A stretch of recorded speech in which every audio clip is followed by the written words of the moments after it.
Bon appetit. Good evening. What is that? Bon quoi? French. Bonsoir. I'm saying the house is full. I know her. I know you. Who is this? Why do I put my... I wanted to free my hand to hug you. How do you do?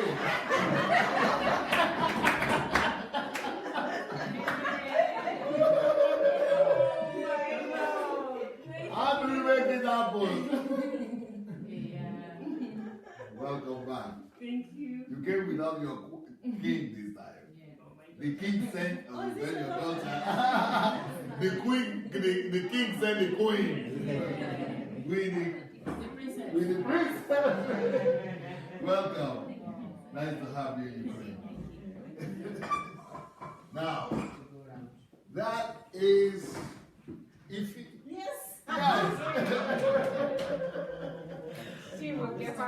just from the platform. Recognize that. Nice to have you. Welcome. And this is my childhood, the most beautiful girl in my life. Childhood beauty. She's the most beautiful girl I've ever seen. Because, yes.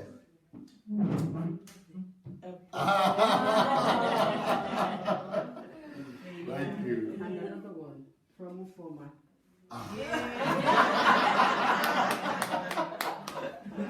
Thank you. I was a timid boy.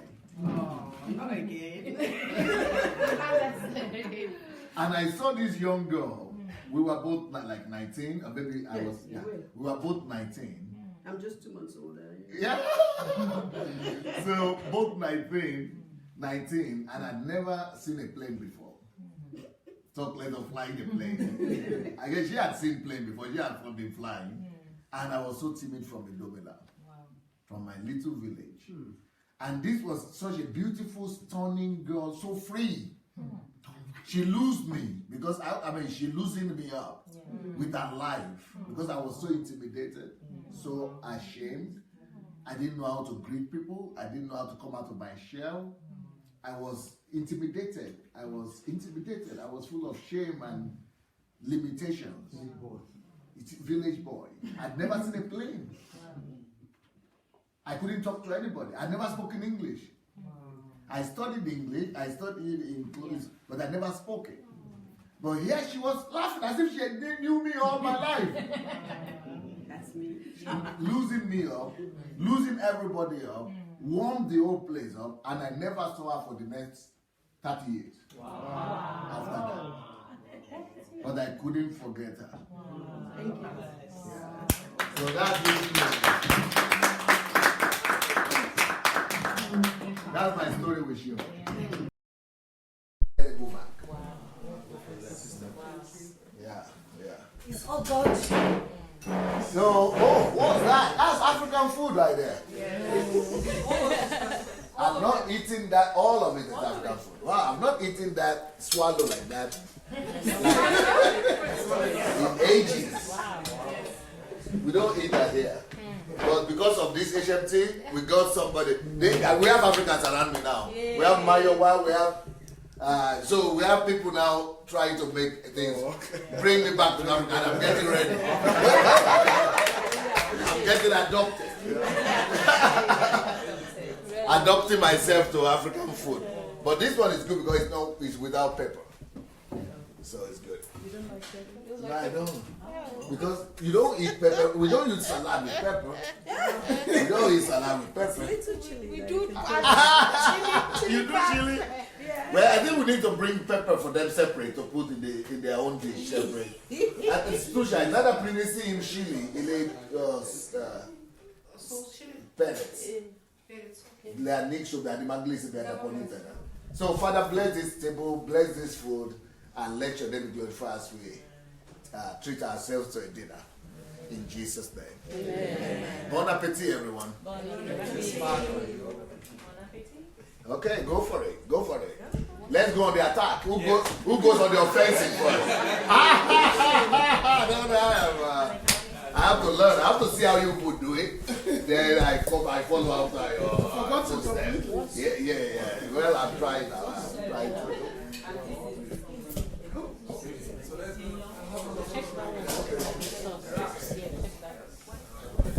Queen Anastasia. You have that makeup in place, eh?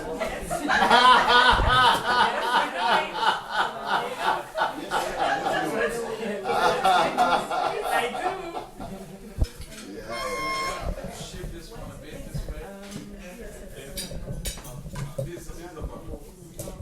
Now, the question I have for Chinwe is how did you manage to give birth to girls who are just as beautiful as yourself?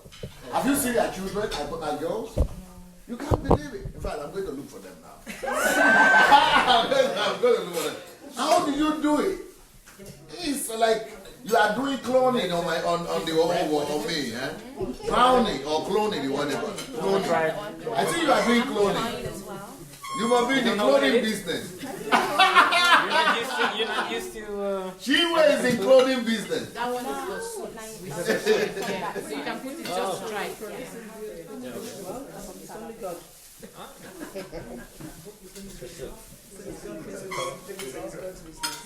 What's it called? Okay, trying to figure out. Don't eat it with rice, you know. You don't eat it with rice. That's what I was going to do. You don't eat No, it. Yeah, we you eat know, it you eat soup. Okay. Just right. with the sauce. It's yam. Yeah. Something Like cassava? Something like that. Yeah, something different. I don't. Yeah. Yeah, but that's what I like. I gotta see it. I gotta visualize it. You eat it with soup. Some might like it, but not me. Do you want to try the other one? Can I have one?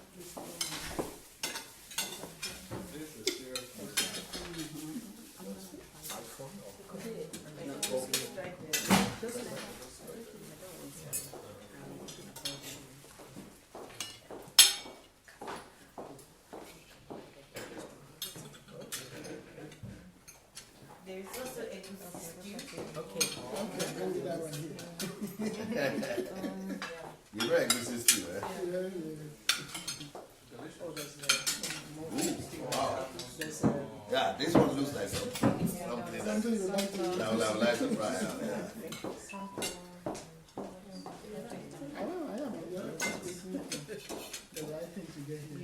You can't say you have African food. Ah, no, this way you plant the spirit. Is that the fish shells? The fish shells? No. I'll just have your control. You have to. Yes. Try everything. That's all. It's the experiment. But it's like it's still you put from it, right? Yes. But how do I eat it? I just eat it by itself? With the rice on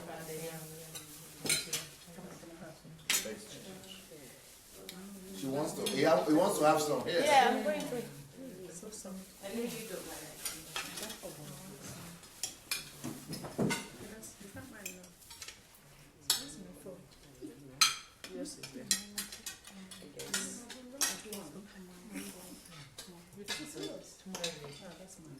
Oh, yes, it's exactly what it is. You can eat this with the stew. Okay.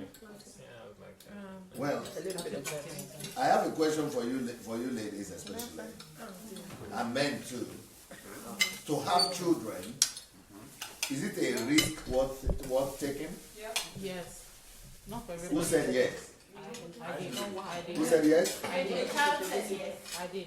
A child says yes. No, I did. I'm not a child. Jerry says yes. Grace. Grace. Grace says yes. Sorry. Yeah. Apart from Grace, who says yes? You did? Oh, thank God, somebody is on my side. First. Oh, I'm gonna wait. Having children, is it worth the risk? Is it a I used to risk think, worth? I used to think it was worth it, but now, Yeah. after listening to him, it's not. Brilliant. Now you see she's getting it. She's getting to where I'm going. She's getting to where I'm going. If we don't have children, who will you disciple? Who will build the nation? The ones that are already there. Yeah, when they go. You know the And thing, adopting is Grace. giving birth we're talking about here. Grace, the thing is that you have a lot of people who are giving birth. Either they think, they don't think. Either they are aware of it or they don't. Children are coming from life, right, and center. See, she always girls. Are they twins? Can you imagine? They look like twins. I mean, I said, how did she? 1 year gap. I asked her, how did she give birth to this kind of children? That's the two of them. all Irish twins. Can you imagine? I said, she's in the cloning business. Yeah, she's yeah. But they look more like her husband. See the children. They are pretty, but they look more like their husband. Wow. They don't look like her. Are you sure? I used to know her at 19. I I think don't that's check when again. she used to I do don't it. check again. You want my glasses? Go, So go, you go, have go, to go, go. Oh, pass it on. I didn't feel She like used to look like this. yeah. Sorry. My first one is very fair. It's you that I'm gonna. This Yeah. one is not that fair. Oh, this swallow thing is good. What's this? Pounded yam. Take it easy. Yeah? Let it out. No, I have to preach now. Give it to them now to see. Oh, okay. Sorry. Can you pass it on?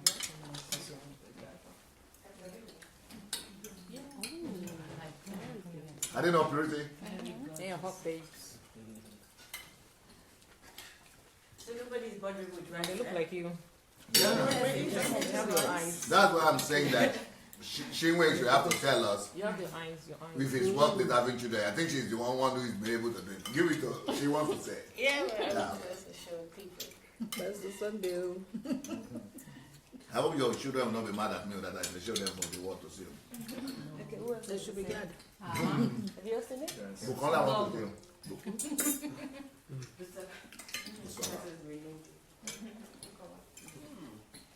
Yeah, she looks like her. Yeah, are they not like her? Yeah. Yeah. Especially at the eyes. Are they twins? Are they twins? Oh, they look like twins. There's still one more. She's gonna get jealous. That one is bigger than both of them. The left jaw. But the thing with Shinwei, I don't know what she has mellowed down a little bit, or because she's just coming from the plane. They will make all of you laugh. You will relax. You will relax. You will enjoy very well. How old are they? 21 and 19. Wow. You have three of them. But one The boy. other one, no. The other girl is 17 now.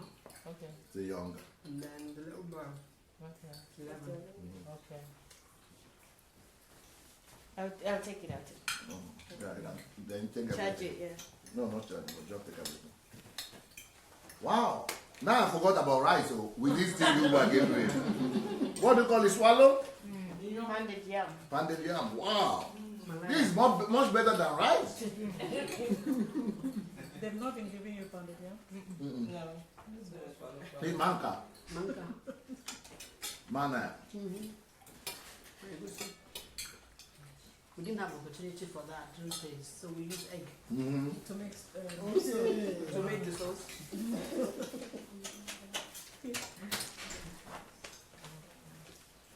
Wow, I'm going to forget about rice though. This is nice. Where did you get it from? African markets. Is this Pando or Farina? It's pando. What is pando now? Pounded yam. Make they eat pando now. Oh, That's the thing we're talking about, right? Me, I'm enjoying it The though. one they say is good is the In Nigeria, in Yoruba land, maybe not Nigeria. Enough Africans here to have an African market. It's only one small market, isn't it? They just call it African market. Okay. It's like I was planning to come and open Just a shop. there. Mm. Yeah, So well, to come back. Okay. excuse me? Good. Wow. People are going home, you're coming back. I want to come back to Russia. Missing your friends. Should be planning going home, man. I know something. Before I go, Okay, you come back before he goes. When it's ready to go, I'll go with him. Is it the same thing as fufu? No. Oh. No. Fufu is But you know yam. Well, don't Don't do you know Yeah. yam? Is it yam? Yeah. Sometimes They they And add- what about- blend it sometimes in they add powder. What about fufu? Fufu is Fufu cassava. is cassava, from cassava. Oh. Yeah. But they look alike when you look at them from Yeah. a distance. They're all in the same family. Kind of. And then they dry it, blend it, so it comes in powder form. Mm. No. Yeah, so You are not eating. No, I'm okay with this. I don't know this one. You don't like the pando?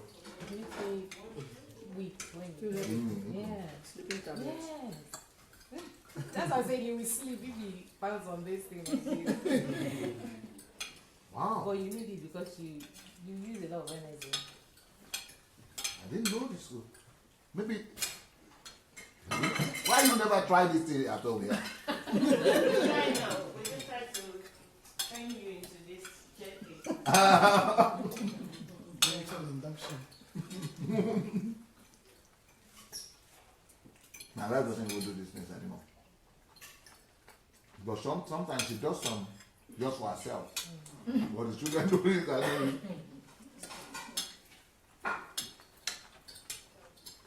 My wife, tell the cook that this one is much better than all those rice you have been doing. You teach her how to do it. Take more soup for your. Are you okay? And what kind of rice is that? Extra fries and beans. You don't rice and beans. I can't see beans inside. Just It's a brown little bit. beans. Is this Fried rice, just or just white rice and beans? no, a little bit of rice, but not. This is not the kind of rice and beans my grandmother used to do. Not seasoning. Rice and beans, it will make it brown, Yeah. and then the beans will be much more than rice. Yeah. Yeah. So we have to give the guy instruction.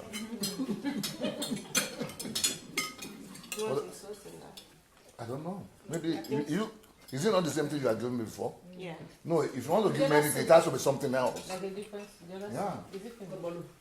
No. Don't just be giving me all the same thing. It's not about quantity, it's about quality. But she thinks you're enjoying it, so. Yeah. Thank you. Are they? No, that's not the way it goes. You have to make the things different ones. How is it, guys? Oh, that's so nice. Excellent. You see, we are very quiet now.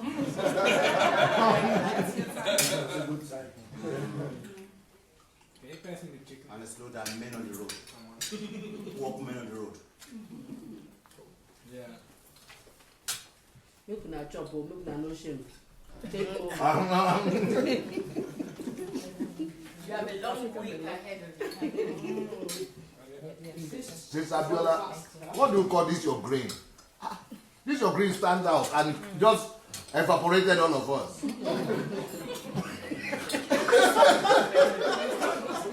What do you call it?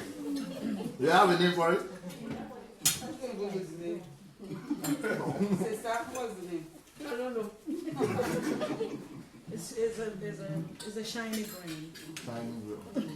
Because the sparkle just made But it's not just the sparkling. sequence made it brighter. It's not just the sparkling. It's the shade of grain is. It's sequence. It's called sequence. It's Okay. sequence there, so it's the shiny thing that made it look more bright. I think it's a leaf. That one is a Oh, leaf yeah, green, but it made it And that one is more like, is it lemon or whatever? Yes, lemon or get lemon. Yeah.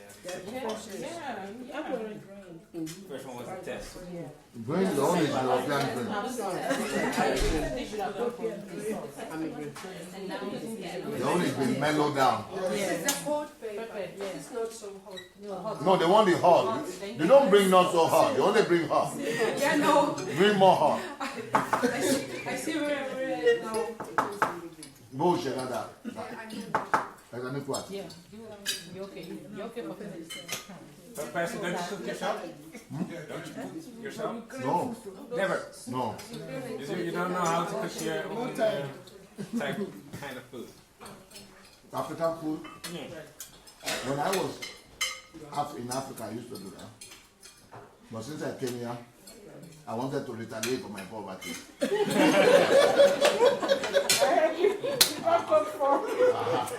For 9 years without break.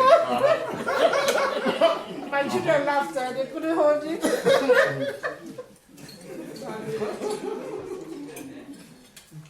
They have to take it So to how did you hospital. attack the food when you? Hmm? How did you attack the food when you're retaliating? You know, I just abandoned all the things I was used to, like water, drinking water all the time. And for the next 9 years, I never look at water. Until the doctor told me I was killing myself without drinking water.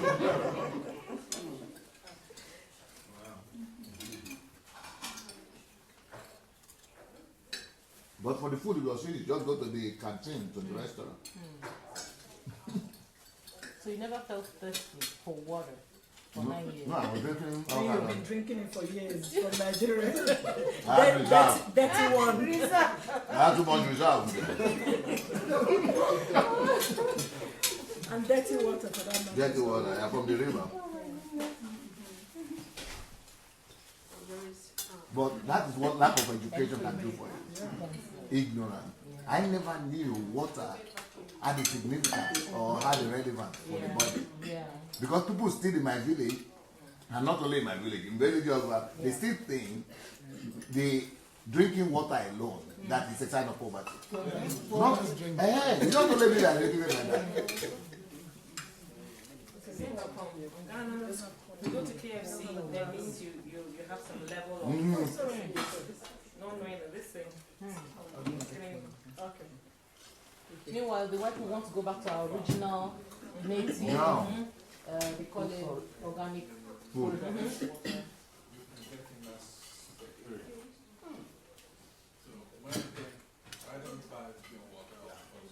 So I take a jerrycan home to the farm and get water from the borehole. My workers will come to the farm with their, Coca-Cola and everything. But after some time, they started saying, if the boss is drinking that water.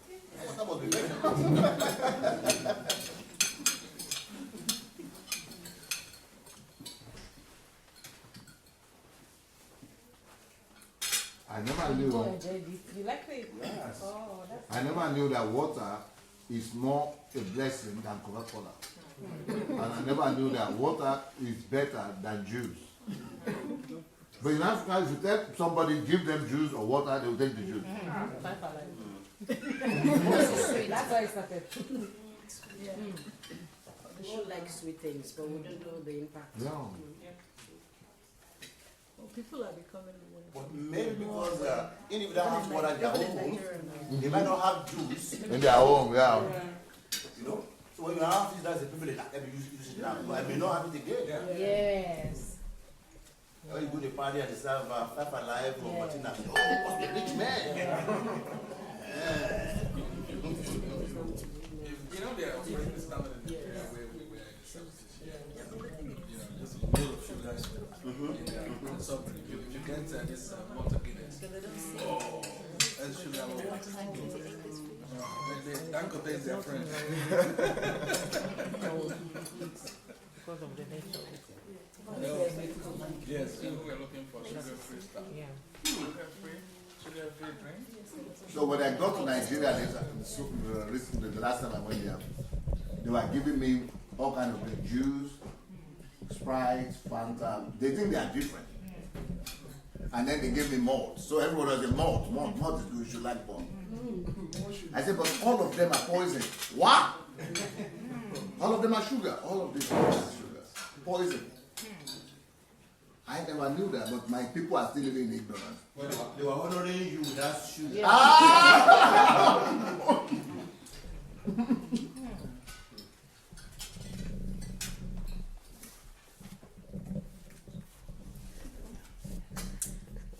French wine is above average.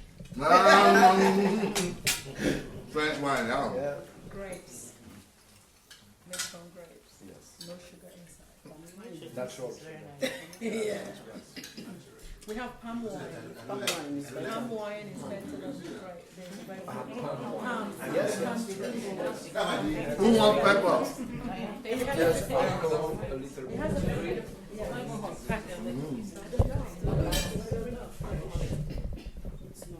The greatest blessing I think that Africa has is that we don't have cakes. We don't have. Who said? We don't have sweets. We have meat. Cake. They do. Just not in the same quantity. People don't eat them in the same I'm talking about quantity. They do now. They do. They make a lot of puff puff. They make a lot of egg rolls. They put sugar in all the pastries. Chin chin, puff puff, loaves. Yep. What do you call them? Pastries? Pastries and what do you call the sweet? The industry. No, you call them something else. Confectioner. Yeah, confectioner. I think if they bring that to Africa, they will kill us faster. It will kill us faster than alcohol kills Europeans. I think Cadbury has it though. No, but those are very small quantities. Those are nothing compared to this part of the world. You know, it's nothing. For me, as far as I'm concerned, we don't have them in Africa. We don't have sweets, and it's like nothing compared to here. In this kind of place, I'm sure in all your countries, it's like everywhere. I mean, it's the first thing you see everywhere.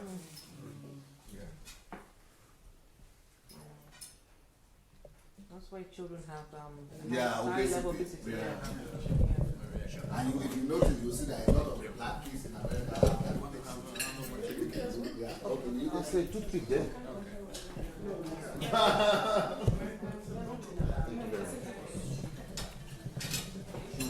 Show me. But if they have that amount of sugar in Africa, it will be heavy. We can have Smarties. That is very small. That's nothing. That is very modest. Very lovely. Yeah, that's nothing. That's Related message. You know, it was when I brought Europeans with me to Africa, 20 of them, and we were there for 1 month. They were crying. I said, well, they said, because you don't have dessert. I said, what do you mean? So I will tell our exposed Africans, then they will go and bring one cake. You know, the cake, the kind of wedding cake. But this is not cake. But our African people say it's cake. But they say it is, what do you call it? Bread, not bread. No, what do you call it? No, what? Who speaks Russian here? Nobody? Okay, I know that I can say it in Russian, but it is budoshki. It is like like something like not that's like small donut, but this is more like okay. You should have something to call it, but it's not cake. You know the cake here is soft and everything, but we put the bread inside and then call it cake. I can get bread.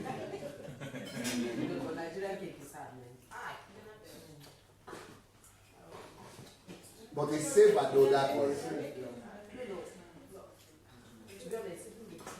Yeah, it's not cake. But how will you preserve it in Nigeria? Okay, because of How will you preserve it? heat, yeah. Because You of need the big food, heavy food as well to do the manual. Okay. Small thing don't really benefit there. Yeah.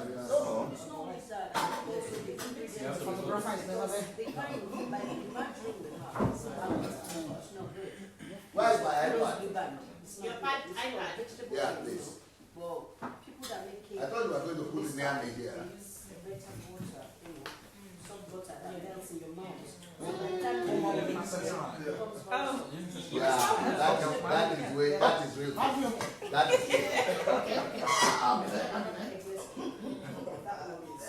Oh, was the chicken? 1, 2, 3. One more fair.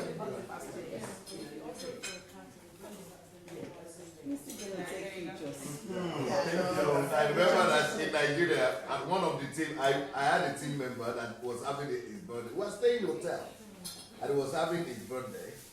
I mean, her birthday, and you don't say happy birthday to a European girl without giving cake and flowers. So that is out of the question. So, but it was just about 6 o'clock in the evening we discovered that this lady was going to have a birthday. So I said, oh, we are going to celebrate at 8 o'clock. So it's 6 now. I thought I was giving them good time. I gave them 2 hours notice. You know when the cake came? 10 o'clock. 10 o'clock in the morning. The next day. We waited. They couldn't find cake. Because they have to inform somebody to bake it. That's what they do. You don't just make it. We are used to here where everything is just everywhere. Okay.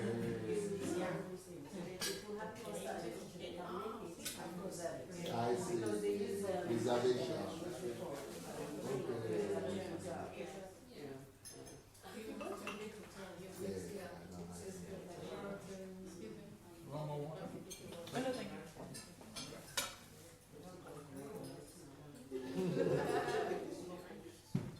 Before I forget, Pastor, the man who was translating, Yeah. who was he? Was a brilliant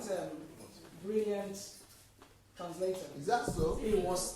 Is it the Nigerian guy? It was. Yes, it was absolutely wonderful. I think he's one of the music ministers. Yeah.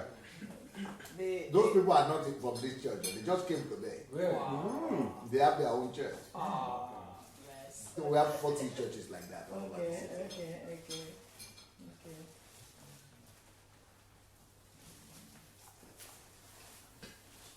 Okay, this is what people call cake here. You see, I put English cake. Right? We know this, right? Fine white rabbit. Over prepared for everything. Simple. Good mama. You want that? Oh, you gave it to us. No, you always want this. You know, this one is mama makes food. Mama makes food. They make you happy. Because I was wondering. Everything in that bag. Everything. Oh no! When I tell my son, I said, can you get me something from my bag? I said, I don't want to touch your bag. So many things I've never found them. Because I have everything. So when they need it, I'll say, okay, just take it. It's a cosmetic room. It's a bank. It's a kitchen. You name it. When we are rushing to church or something, and then they'll be like, oh, mommy, you're always keeping us waiting. Then when they need something, I don't do like this. I say, take. I say,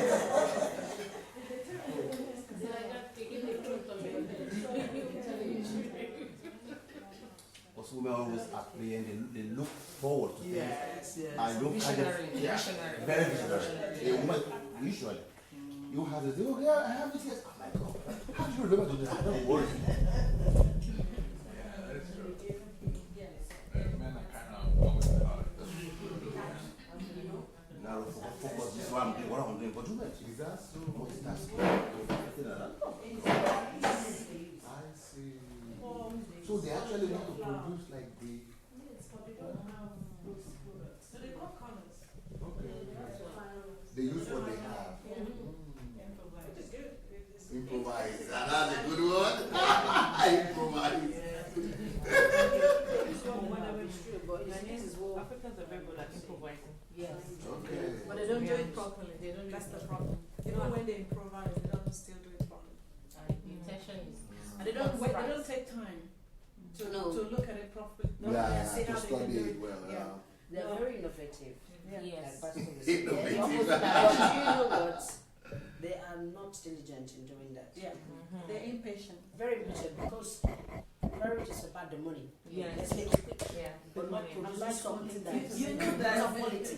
You know that when somebody from Hollywood want to produce a movie, Ah, you call it. it can How- take is them that what 3 years to produce just one movie. Yeah, You know in Nigeria, a movie can be produced within a week. That's what I'm saying because I want it to go straight to And when you market. look at it side by side, but you will just see that this one is fake, this one, but it will come It's very similar to sponge identical. cake. That's the thing.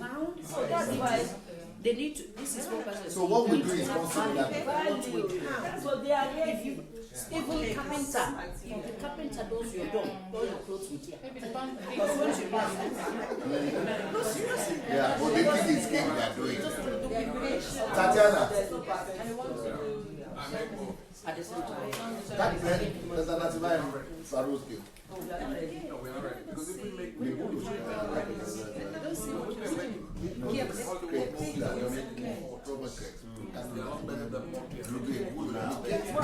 the camera position, the angle, the lighting, and Okay, let me go for 5. here, the study, and the principles of movie making. You used to want some more pepper, they brought more hotter pepper. No, we are done. Not today. Yeah. Thank you very So, much. I started to, because I was interested in Nigerian movies, so the idea was to improve the movie. So I went to the Nigerian movie. And they have a movie, government, Like the headquarters stuff. yes, I've sponsored them, and not forgetting so they actually It's going to be censor every day. the Nigerian movies. Once a So in day. those days, there was This is a different thing we have introduced. back But during the day, you have them. are going to be eating Ukrainian food. But because they came there and they had problems with the and they had problems with the so we decided to now be doing Ukrainian food in the morning and afternoon every in the evening. Okay, this is what Africa will do. But this is not cake, this is pie. This is pie. This is cake. Yes. It's not cake, this is pie. Yes. That's what I'm saying. It's because they didn't prepare for it to make everything. Yeah, but it's not cake. It's not pie. Because they But it's just not pie. That's the thing. what somebody used 3 years, you are going to You know what I joke is a variety of cake, but it's not the standard cake. What people call cake. You remember? What pie is that? But you know what people call cake? Somebody pointed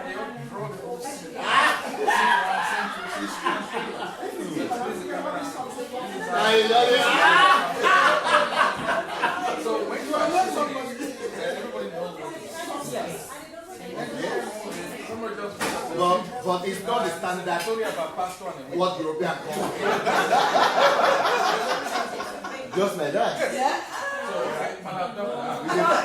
But it's not, you know when you say, yeah, just talk about plate. You just start making it up as you go. Okay? That's never going to work. not until when you put it together, you say, oh, Yeah. But he said, Somebody wants to say, can you recreate some videos? Not only that I have the videos, I have a complete training. Filming. I said, I'm prepared to listen to everything. now, so when we're in Africa, we asked for cake, they brought pie. And then they said, where is the cream on top? So they went and put some solid ice. No, it comes straight, like the cement.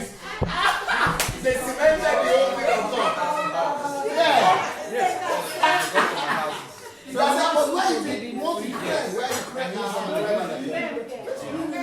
For free. So is this part anything? you know, what we make that go.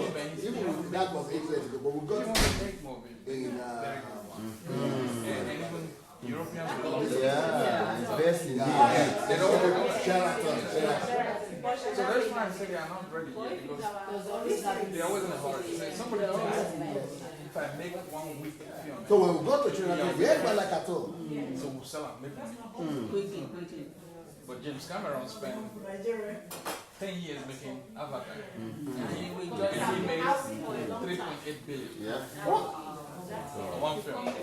So No, but it's a challenge to bring. I want to give 2,000. Quality. Yeah. So, Live there together. They want to live there. No, When I'm going, I'm going to put that. the finishing. Not this is like when you are entering Nigeria, you don't need some I think that's the idea. We've got to bring chefs. You have to bring that. But if you put the little things in the farm, I say, all cassava, plant cassava. have to plan Like when I was everything coming straight. in, So you get it raw, put it here, measure that, you know, And every maintain meter, that, yeah, it is that a color. distance. So you put the cassava stick, because when I cook the farm, I want to see it straight. We plant 12 cassava stick in one meter. Yeah. So I said 2 years. That's all. Yes. To learn it. To get the concept. Before we know, Yes. so That's what one here, put it here, put it here. Yeah. But if you today, if you see the cassava farm, Yeah. you know, it's It's still not not good straight, stuff. but there's that. And I'm going to say Maya, come on. and then We they have will a fight deal. you. They will say, Oga, I want to do that. This is not okay. We have a deal. Your Oga, you want perfection. I said, We have a deal. She has already done HMT, so she doesn't need exams. She just coming to spend time with me. She will be coming to HMT too, but we just have a deal. a good She, chef. yeah. God answers me. God, God is asking me, I pray. no, not every day. At least once a while. Yeah? No, every other day, okay. No, we already have a cook, but let our own be a treat for us.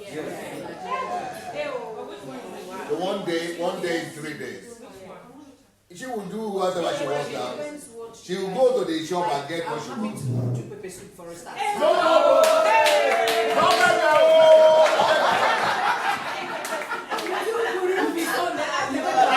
Okay, go and do pepper soup for Africans. Me, I will do my own kind of Ukraine soup.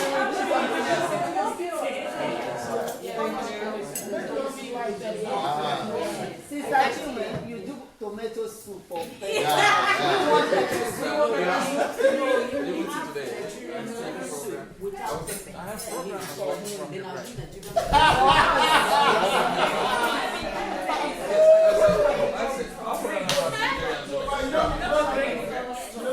God is also right.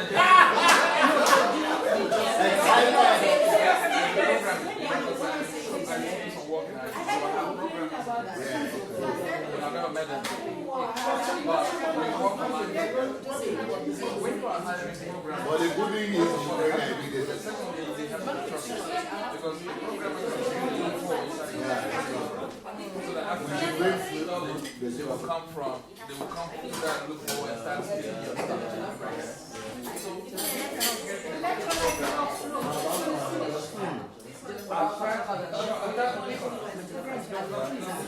Okay.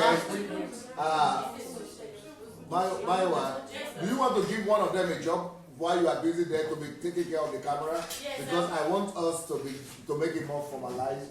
Yes. So because you might not have time to do your something. Yeah. So, I was just going to announce. who knows how to use? Who knows how to operate camera? I can actually operate the camera. Why No, because you need somebody needs to be moving them to close. I want everybody to introduce themselves. Okay. So somebody needs to be moving the camera around. Okay. All right. What about you? Do you know how to handle that? Yeah, Let me go and show do you. it. Yeah, you're in training now. I give you a job right there. Okay, so anyone that's been promoted, turn the camera to them. You know, so everybody's going to see. So whenever anyone is talking, you just turn Mommy? Oh, yeah. Okay. We'll get that. Go about that. What about you? Okay. We'll manage that. Okay? No, you go talk. Whoever's speaking, you turn it to them. Okay, so you make it closer so that people could hear what we're saying. Can you? Is that you need to come close? Yeah. So what we're going to do basically is to just introduce ourselves, and how did you get to come across Pastor Sunday? Whatever, not HMT first, but I think whatever you got to know, and and then HMT, and your experience here so far. So we start with Grace, because you are the closest to the camera. Hello, everybody. My name is Grace Jerry.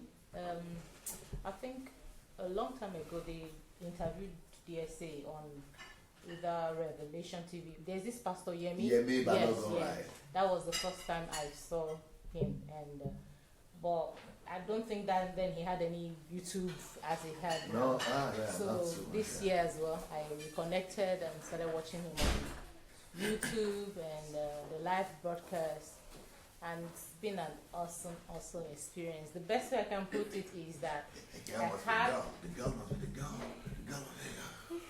The girl must be the girl, huh? I thought you were still far from you. Because before they get to you, they still have to get to him. Oh, yeah, okay. Yeah. The girl must be a girl. What do you want?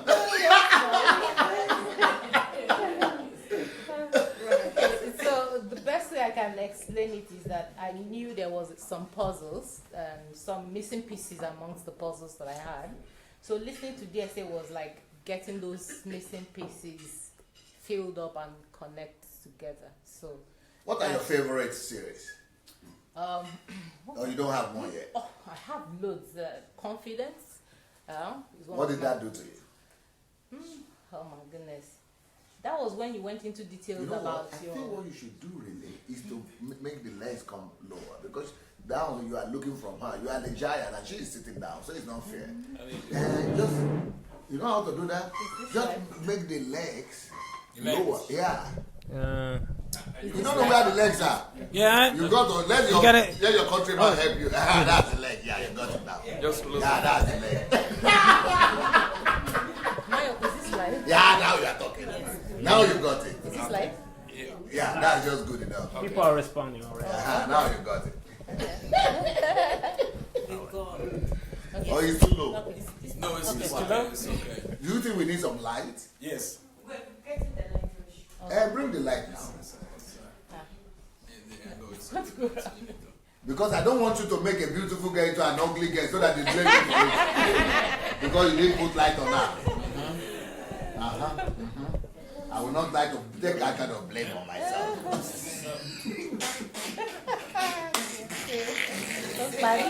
Nobody, you don't finish. They will think it's Mayowa that planned it. Yeah. No, my wife is my friend. So remove the light and they shine it from you. Oh, now it's a bit. Now it's a different business. You see now. Now it's a business. Now I'm gonna give you a discount. You see? That is a business ball game. Okay, sorry, please. Okay, so one of the series, loads of them, but let me just talk about this particular Confidence. one on confidence. He went in, DSA went into details. No, you are not just going to talk about one particular one. You have to talk about what is in your heart. There's lots of people. Well, if it's your problem, then you have to take my place.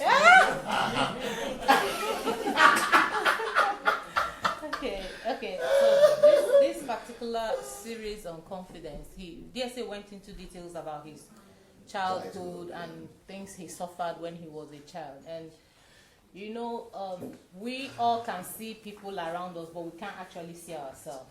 So it's very important you have people around you that can reflect you to you. So there are certain things that also happened in my childhood. Like my dad was in university, my mom was in teachers training college, and they sent me and my younger sister to go and live with my grandmom. Like I felt it was like abandonment or something. But listening to him was like my own level of abandonment. It was like you were actually having a free day, piece of cake. So it was really, really nice to compare it. Yes, to have somebody reflect certain things, particularly memories I didn't want to revisit. And he also talked about how to handle people that might not necessarily agree with your point of view. He mentioned when he came, he liked colorful suits. You can see, you know, I like colorful things as well. And the Europeans will be saying, you don't laugh, you know his kind of laughter, very confused. You don't laugh like that. That is not that's not culture. And the same thing in my secondary school, a lot of things that were natural to people say, like I'm Igbo, they'll say, Okoro. You know, I used to help me until one day I said, yeah, I'm Okoro, I'm more than Okoro, so what can you do about it? And that ended it. So just getting someone talk about their childhood experience and seeing how God even in all that, God still uses every. Can you imagine DSA without a terrible childhood? There's nothing interesting to talk about. So even the little things. Without that terrible childhood, there wouldn't be colorful suits. Colorful suits come out of the dungeon. Exactly. so all those things, you know, it really helps, you know. With so many series that he has thought about. You see, the financial one, that was not really a problem for me, but he also gave me an idea about certain things to say to people. You know, there are people that always want to borrow from you, and knowing that you can tell them that I don't have money, and it's true. Not that I don't have money, but that money I have is not for you. It's not for borrowing, or it's not for giving out. So a lot of things like that. I will give others time to talk. So that's it. So the financial series. Yeah. Did you really go through the whole thing? Or? I did go through it. I think that was even when I joined. When you were talking about the financial, that was when I started listening to the YouTube thing, a YouTube channel. Well, what about what prompted you to come to Ukraine? Oh, okay. I've always said I'll come, and for some reason, this time around, I was like truly led to come because DSA could be going to Nigeria next month. Now. So I wanted to make good opportunity and come and have my own HMT, and there are a lot of other things that were happening that I knew it was just time for me to come. It was time for me to come. I read some of his books, and I knew there were certain questions I wanted to ask him on one-on-one basis, and I wanted to be here. Oh, by the way, those of you who want to see me, you know, by yourself or one-on-one, then you have to approach one of the girls to register you or something like that. Okay. So, a lot of things, and I've been a Christian for a long time, but there were certain, like I was asking yesterday, that I noticed the difference between him and I is that he did not go to church. He did not grow up in a church environment, because that was what caused a lot of confusion for me. Because getting born again, I had a genuine super encounter with Christ. It was so tangible, so real. But when you go to church and meet someone that is 20, 40 years older than you, telling you this is how we do it, and the Spirit of God is telling you something else, you start to doubt yourself. You start to question yourself. Even though I know the voice of God, you know, it's now a matter of what do I do, you know, and that's religious. Going to a Christian church where they practice Christianity based without religion is fantastic. That's the best thing that can happen to you. But if you go to where they will indoctrinate you, I'm sorry, it will take you years to wash those junks off your mind and, you know, be where you ought to be. So those were one of the things I said I will come to, because apart from that, there are so many people I followed before, but when I went to conference, and there's something about being in someone's presence, you get more than just what they are saying. When I were in their presence, the Spirit of God made them say certain things that made me know their heart, and it was not, there were certain things that were questionable about it. So that was, I also wanted to be here physically, and I thank God only good things have been coming out, and I bless God for the people I've met. So grateful. So make sure you book your ticket for the next HMT. Since you are talking about my colorful clothes, and I would just like to have a music break, and play one of my favorite songs for you, for all of you.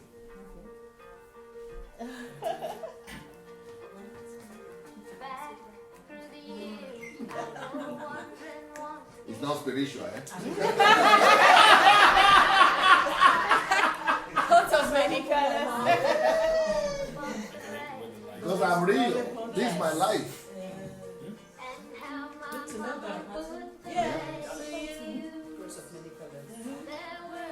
My favorite.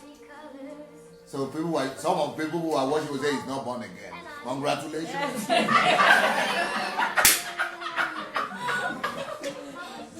How can they be born again and be playing Sunday party? Coat of many colors. As she sewed, she told the story From the Bible she has read about the coat of many colors. Joseph wore, then she said, perhaps this coat will bring you good luck and happiness. And I just couldn't wait to wear it. and Mama blessed it with the kiss. My Coat of many colors that my mama made for me.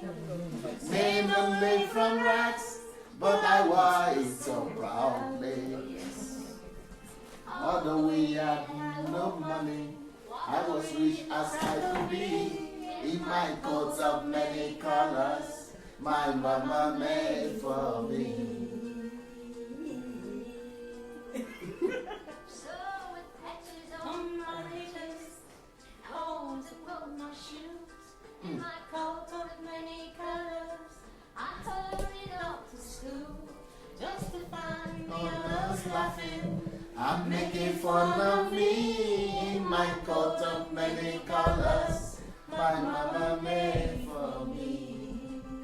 And oh, I couldn't understand it, for I felt I was rich. Yes. And I told them As all in to Cunningham. love my mama so.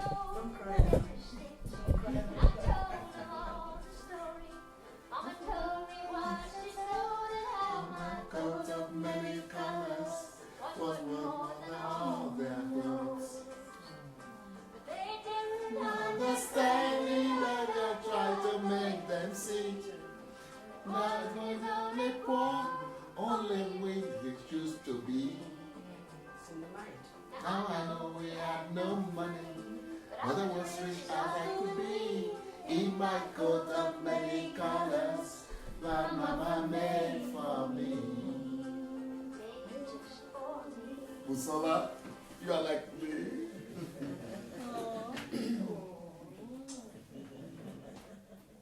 You see, well of us have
awesome.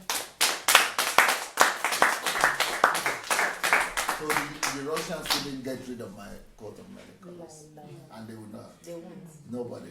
When I was going to the UN to speak, they told me there are dress codes, so I couldn't wear colorful. When I was in the US Senate, they said the only thing you could do is you wear blue or black, but you can wear red. That's the color thing. Red tie or blue tie. That's the color, the most colorful I could. I said, I will find a way around it. With my coat of many colors, my mama made for me. Society is always wanting to put people in a mold. You know, what suits you might not suit someone else. So you be you, let me be me. Okay? Yeah. So you said my story, Yeah. helped you. Yeah. And that's when you spoke about the colorful things. Yes. So, why that story? Why that particular one? Why? Because of your background? Or? Okay, let me put it this way. Those of you that spend time in Africa, how many of you have heard someone tell you something they've gone through? Everybody's always covering. Everybody's always covering. It's fake now. Yes. But it's not making you real. Well, that's how it is. So I should pretend as if I didn't go through anything in life? Protecting the family. Okay, how many men of God's story have you heard about? How many men of God have come to tell you this is what they've gone through, this is the suffering they've passed through? Everybody wants to come out all polished and clean. I'm not saying you should be rugged and rough, but no, but this had happened. Be real. Yeah, be just real. being real. Yeah. We're not good at it at all. Yes, sir. And the funny thing is that thing you think is a big deal. Okay, look at me. My dad was in university, my mom was in teaching school, so they should carry you to school. Is that what you want? They said, go stay with your grandma just for the semester. We'll come and pick you for holiday. And I was feeling like I've been abandoned. To you, but to me, like if he did not say his story, I would have thought, you don't know how long that thing with me. You don't know how long I've had that pain. It's for quite a long time. That's the only thing I remember in my childhood. For you to remember something like that means it was really painful to you as a child. So, and it's not, my grandmom was doing very well. She was well off. But for the fact that I felt, and parents are not good at communicating. Why we're saying you should just go to your grandmom, it's just temporal. It's because we want to concentrate on school. You don't know, those kind of communications don't happen. Yeah. So, he talking about what he went through. There was something that I wasn't even looking at anymore. But it made me go back to look at it and realize it was not even that bad. You were not starving. You were not hungry. Your grandma was taking you to school. So you mean that all these people I'm looking at, yes, everybody has a story? Absolutely. Yeah. Something they don't even, some of them have not even looked at. So why are they silent about it? Because some people will stigmatize you. Some people will say, sorry now, sorry. Even my mom, whenever when I told her that, look at how I felt about it, she said, oh, sorry. But it wasn't like explanatory sorry. It was like, just, you're old enough. So do people feel ashamed of is it about being ashamed of what you've gone through? I don't think it's being ashamed just like that. I think it's something to do with our society, like you said, trying to protect the family. Yeah.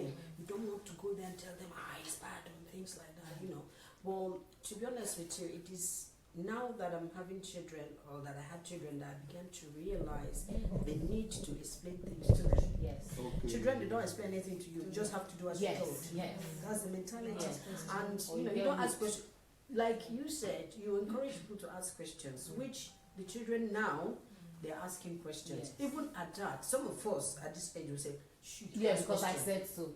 Just do as I say, which is not really right. Yes. They need to understand why they need to do something and why they shouldn't. They will still try it, but at least let them have an understanding of the impact of what is being said and the effect if you do it. Yes. So it's biblical. Yes. God told us, eat this, don't eat this. If you eat this, this was going to happen. Let's reason together.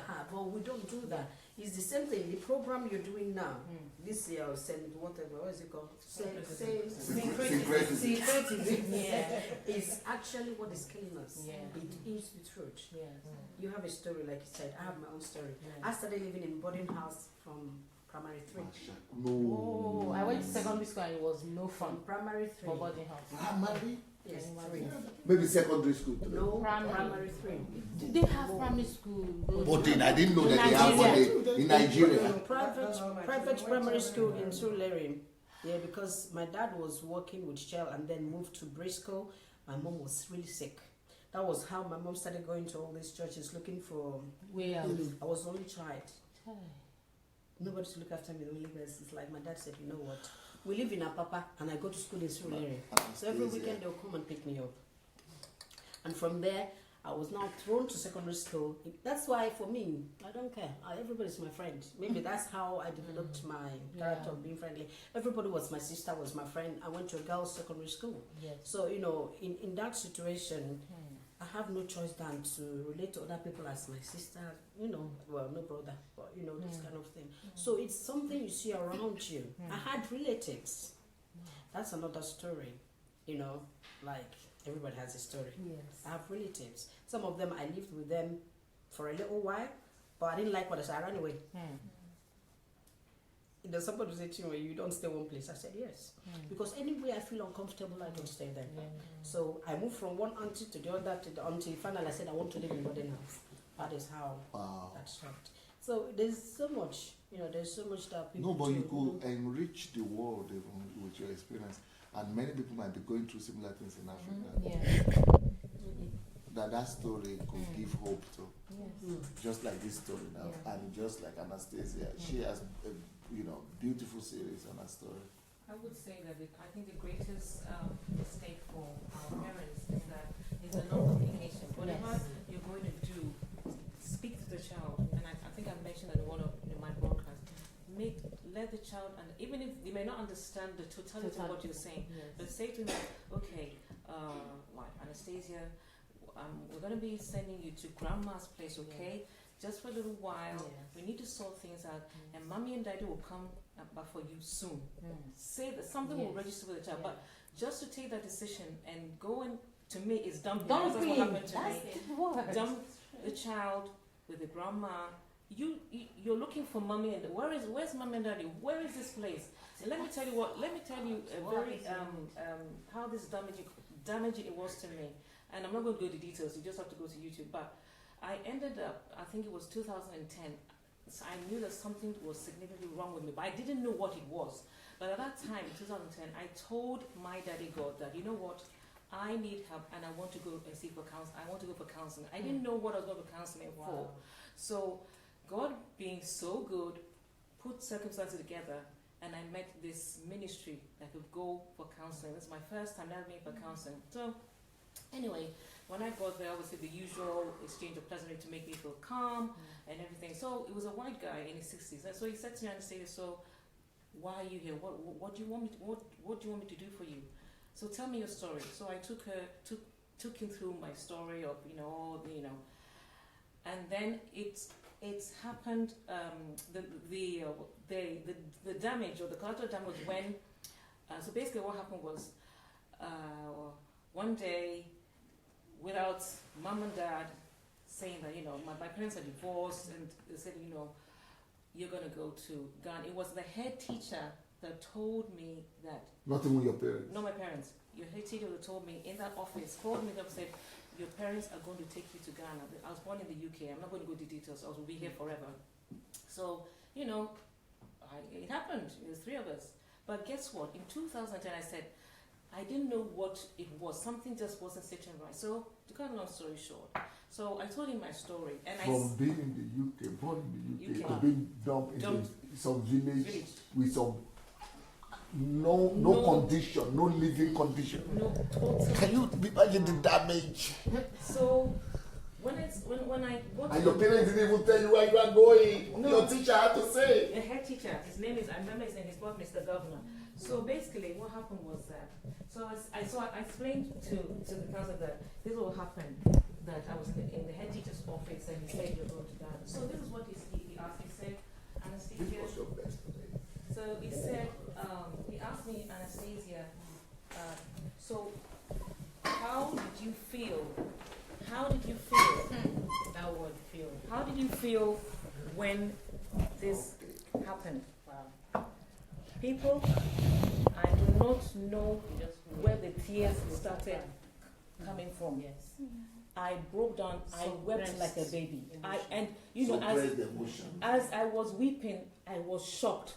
I was totally. I couldn't believe that I was sobbing like I don't know how to describe it. And I was sobbing. I was asking my son, "Why are you crying?" Because this thing, I narrate obviously to my husband and a few close friends, and you know, life goes on. But that question, how did you feel? Yes. Oh my goodness, the heavens were open. I cried for probably about 1 hour till I could cry no more. Suppressed emotion. So I said to parents, I always say to parents, I don't need it. But she never knew. You went when you were already 50 already what to a psychologist. That was only, I was in my, 40. I was in, it was 2010. Okay, okay. So my late, because I'm 54 now, so 2010, whatever. Yeah. Early 40s. Early 40s, you know. And that was it. I was totally shocked that one question could make me break down and cry and sob like a baby. And the counselor said to me, this is a similar scenario that comes to me all the time about children or diaspora, they dump them, and that's what he's dealing with at the moment. What was the reason? Why did you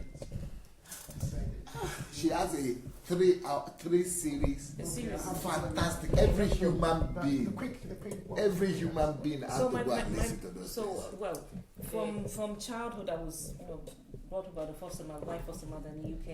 Those days because of racism, things were difficult. So anyway, my parents broke up. My mom went back to Ghana and You're from Ghana, yes, originally.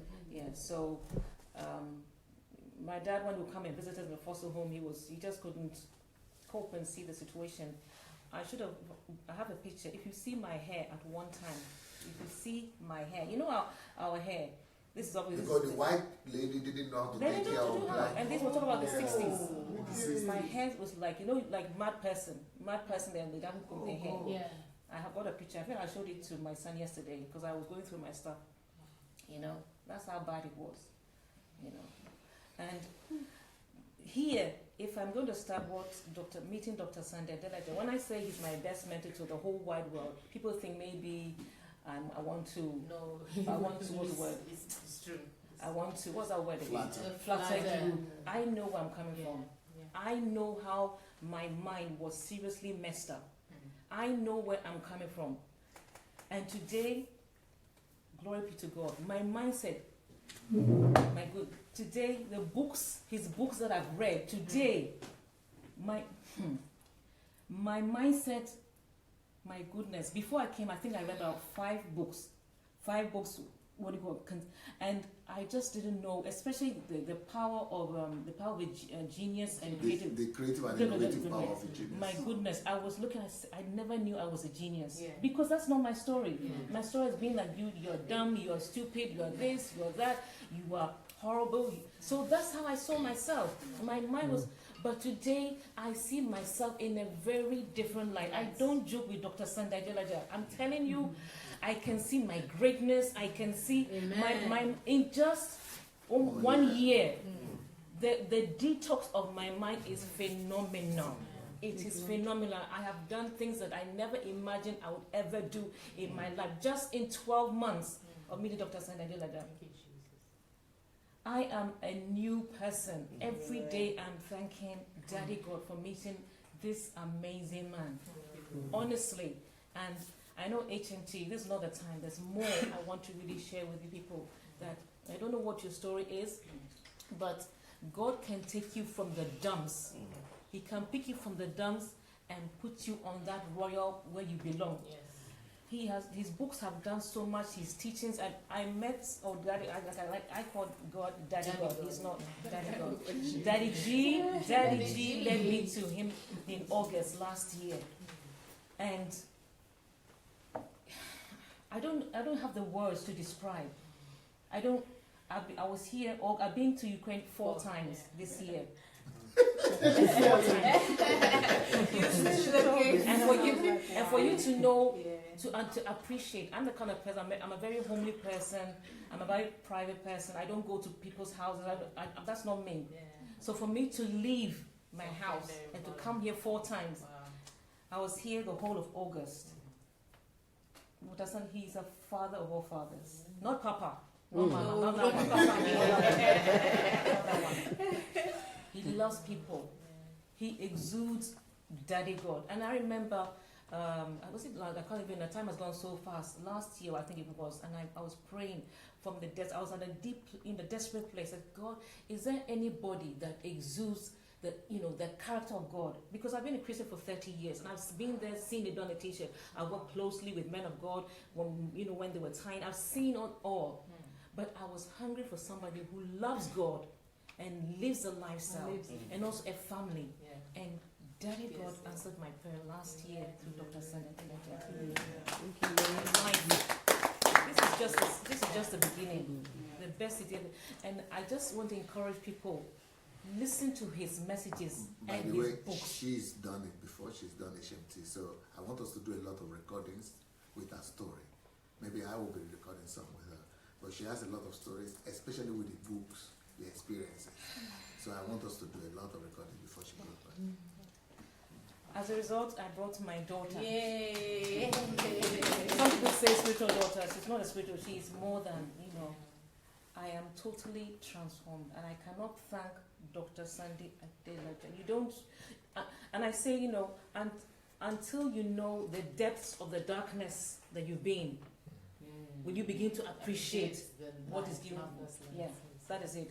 If you haven't been deep in darkness, what Dr. Sandy is doing or saying, you will not value it, and you get offended and you walk away. But when you've been in the depths of darkness, deep darkness, and you realize that, but for the grace of Daddy God, and he picks you up and he connects you with such a wonderful person like DSA, who he's just himself. Yes. He's just himself. He's got no airs about him. You can sit close to him, you can hug him, whatever. Where I've never experienced this with any man of God. I haven't seen it before, and it's. I was just my daughter will tell you it's not, and so because of his lifestyle, I don't need deliverance. I don't need deliverance. His lifestyle heals me. It may not be a fast track, because I don't believe that God does fast track healing, or maybe that's my journey. But he heals me day after day after day, and I see my mind being healed day after day after day. My emotions are being healed day after day after day. I'll be reading these books, and then it is as if some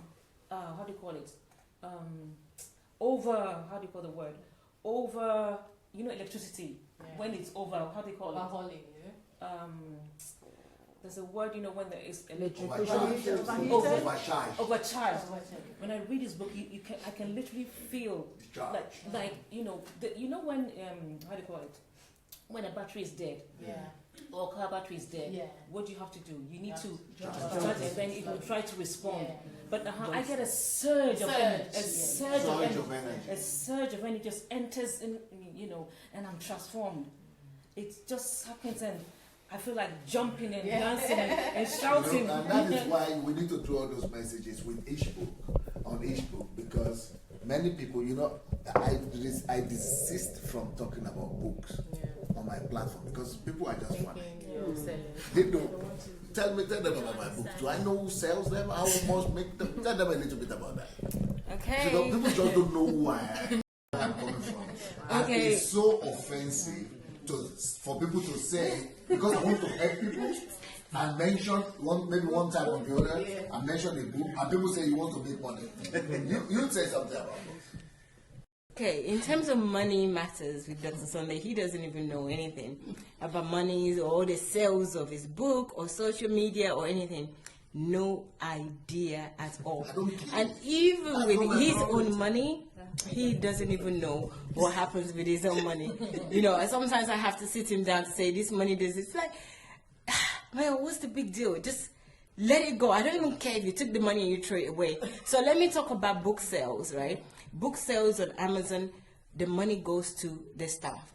You know, any money that comes in for Dr. Sunday or for anything, they do not go into his pocket. It goes to service the house, or it services the staff.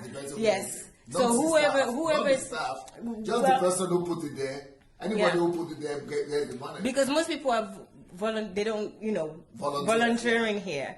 So if you put any book on, he doesn't ask you, and people come and ask and say, "Can I have authorization?" Yes, you keep it. We send them the book that is written, and he's the one that pays the editors. He pays the editors. He pays the. It's not going to happen again, by the way. Okay, that's going to change. He pays the editors. He pays the illustrators, the publishers, and everything. But he doesn't get any money out of it. For me, that doesn't really make sense. So that's not. So when that's I now stop. talk about the books, there is no way you could say it because I want to make money. I don't even know who makes the money. Okay, like for example, you translated my book. Tell us the story. Yes, it was that, in fact, I respond to your mail and I begin to think. He couldn't believe it. Yes, because I just translated one book in French and I was happy to make this as a service, so I sent the translation. Then Pastor answered me and he said, "Okay, Pierre, what do you want to do with the book?" He said, "It's not my book, it's your book." I didn't even think what I have to do with it because it's not mine. I have told about that around me, about your spirit, because I said, go use translate to your language. Since you have it in your language now, go make money out of it. Go distribute it. Go publish it and distribute it all French-speaking countries. Take all the money. That's you put in the work. If you want to serve, you want the book to be, you get the money. He said, "Well, this is your book." I said, "Okay, if you don't want, I will give it to somebody else." He said,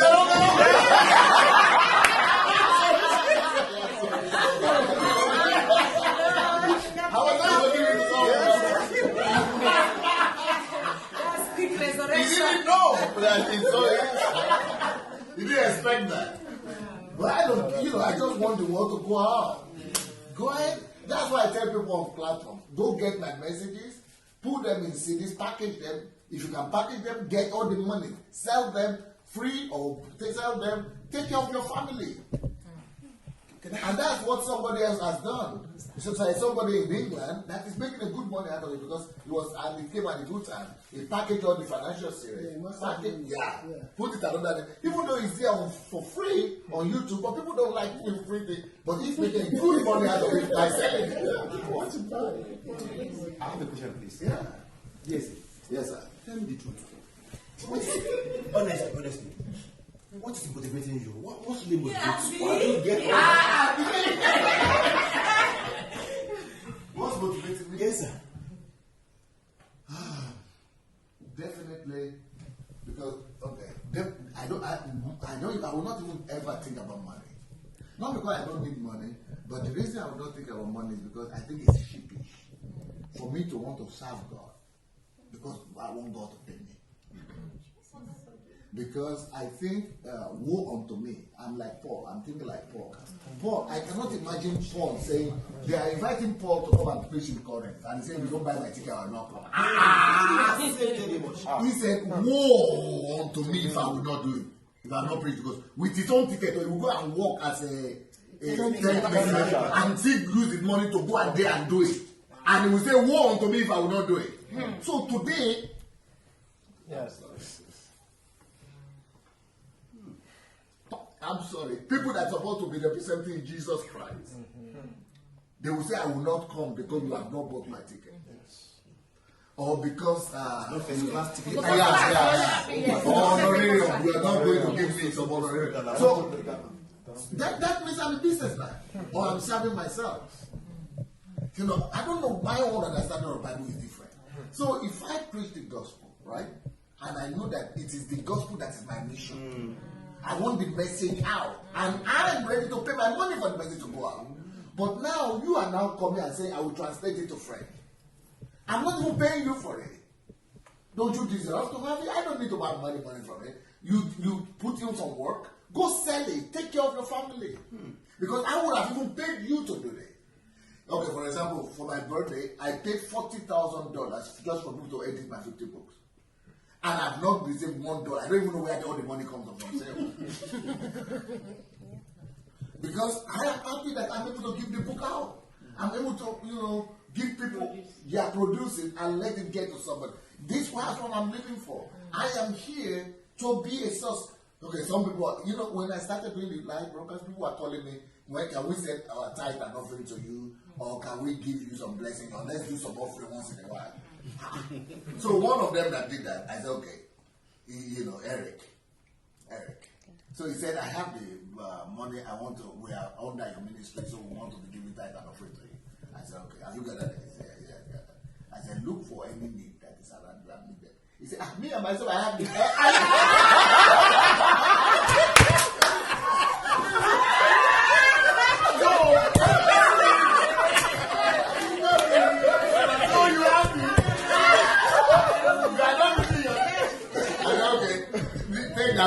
I'll meet your need.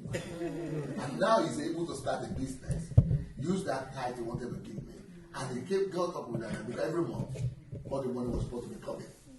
So now he was able to use that not just to meet his one-time need, but he also got an idea that, we even want your book in our country. Why don't we set up that money will be going to print your books, and then we'll be selling the books. So they're making more business out of that. So they are now translating the books, printing it, and then generating other business for themselves and for the beautiful.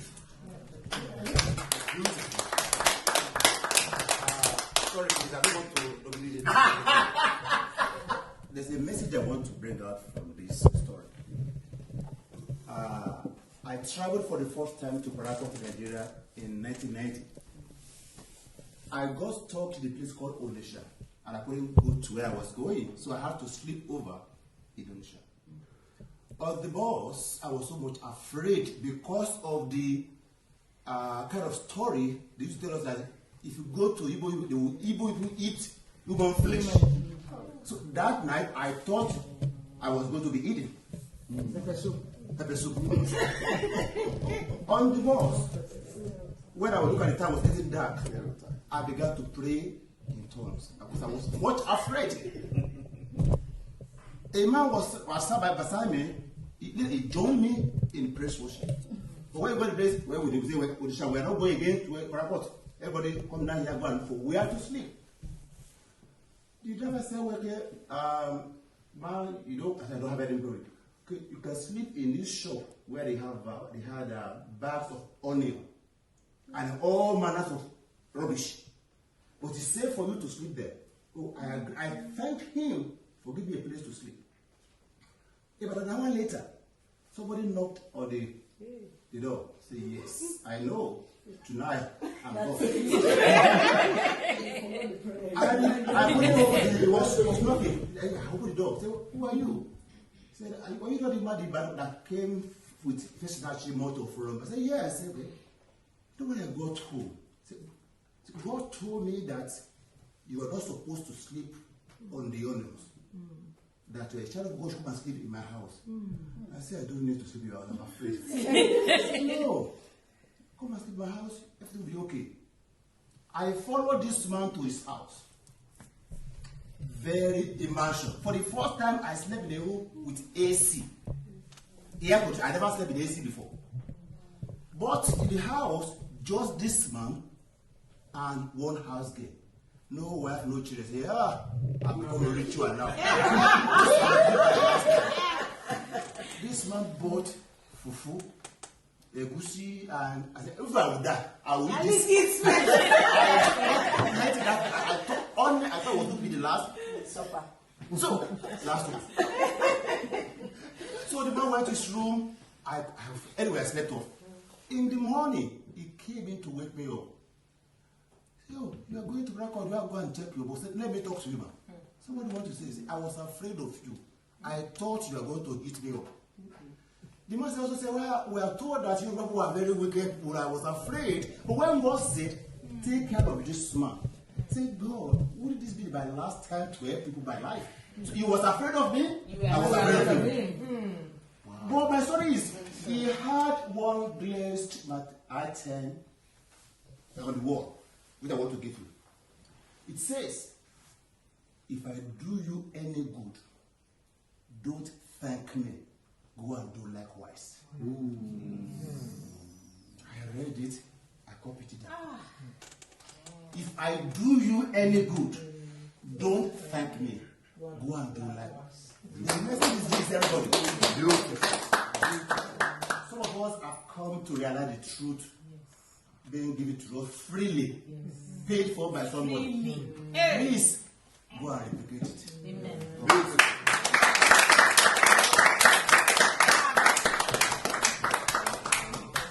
Thank you for that.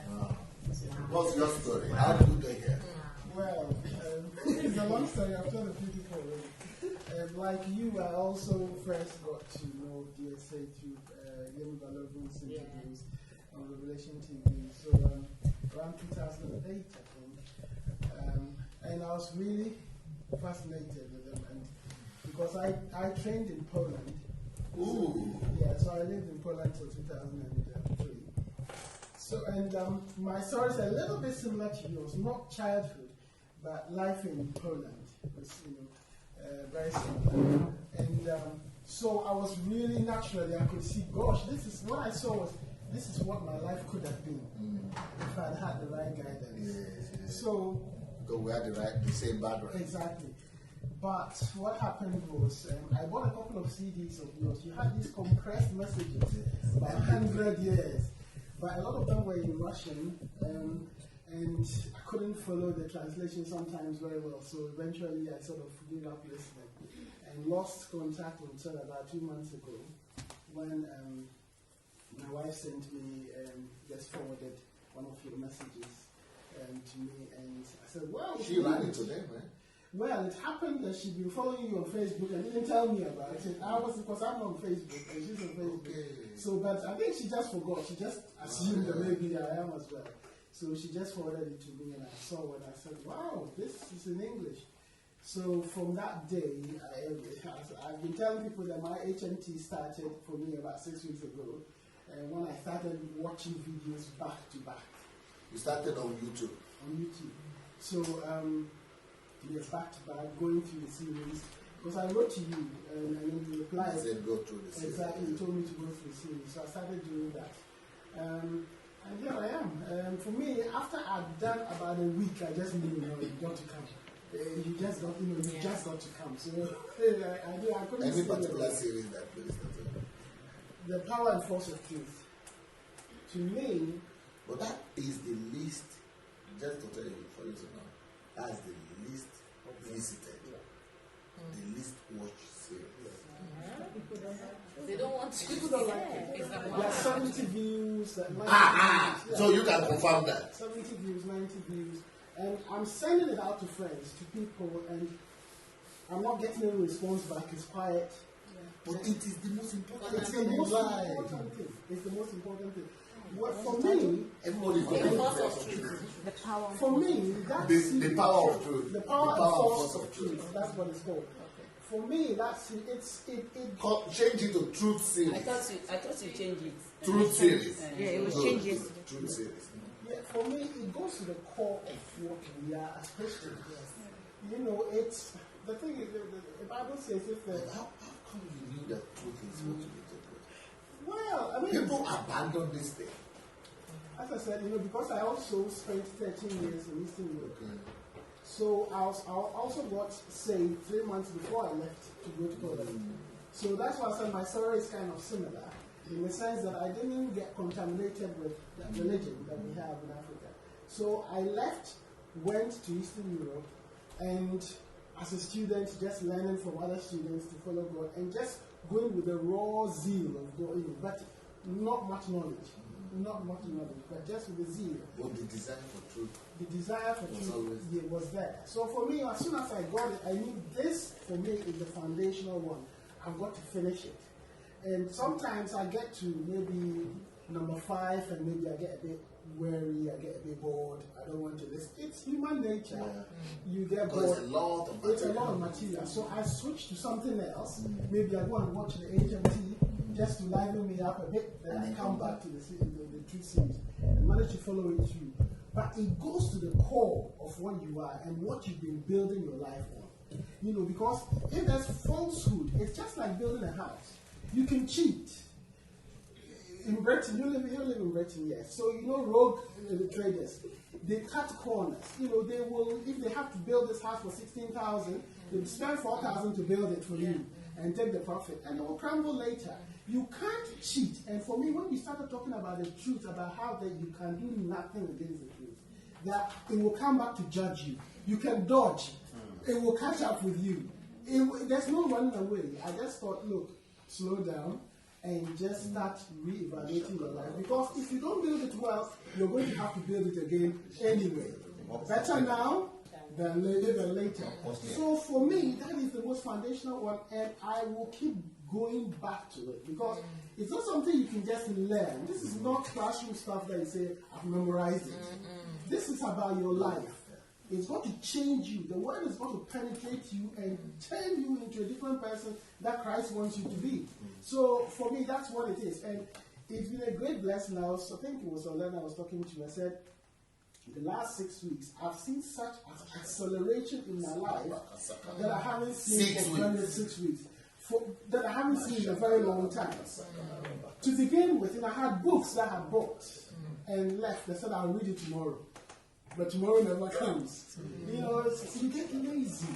You get lazy. Then, once I started, one of the days I was bored and I just went to the conversion series. I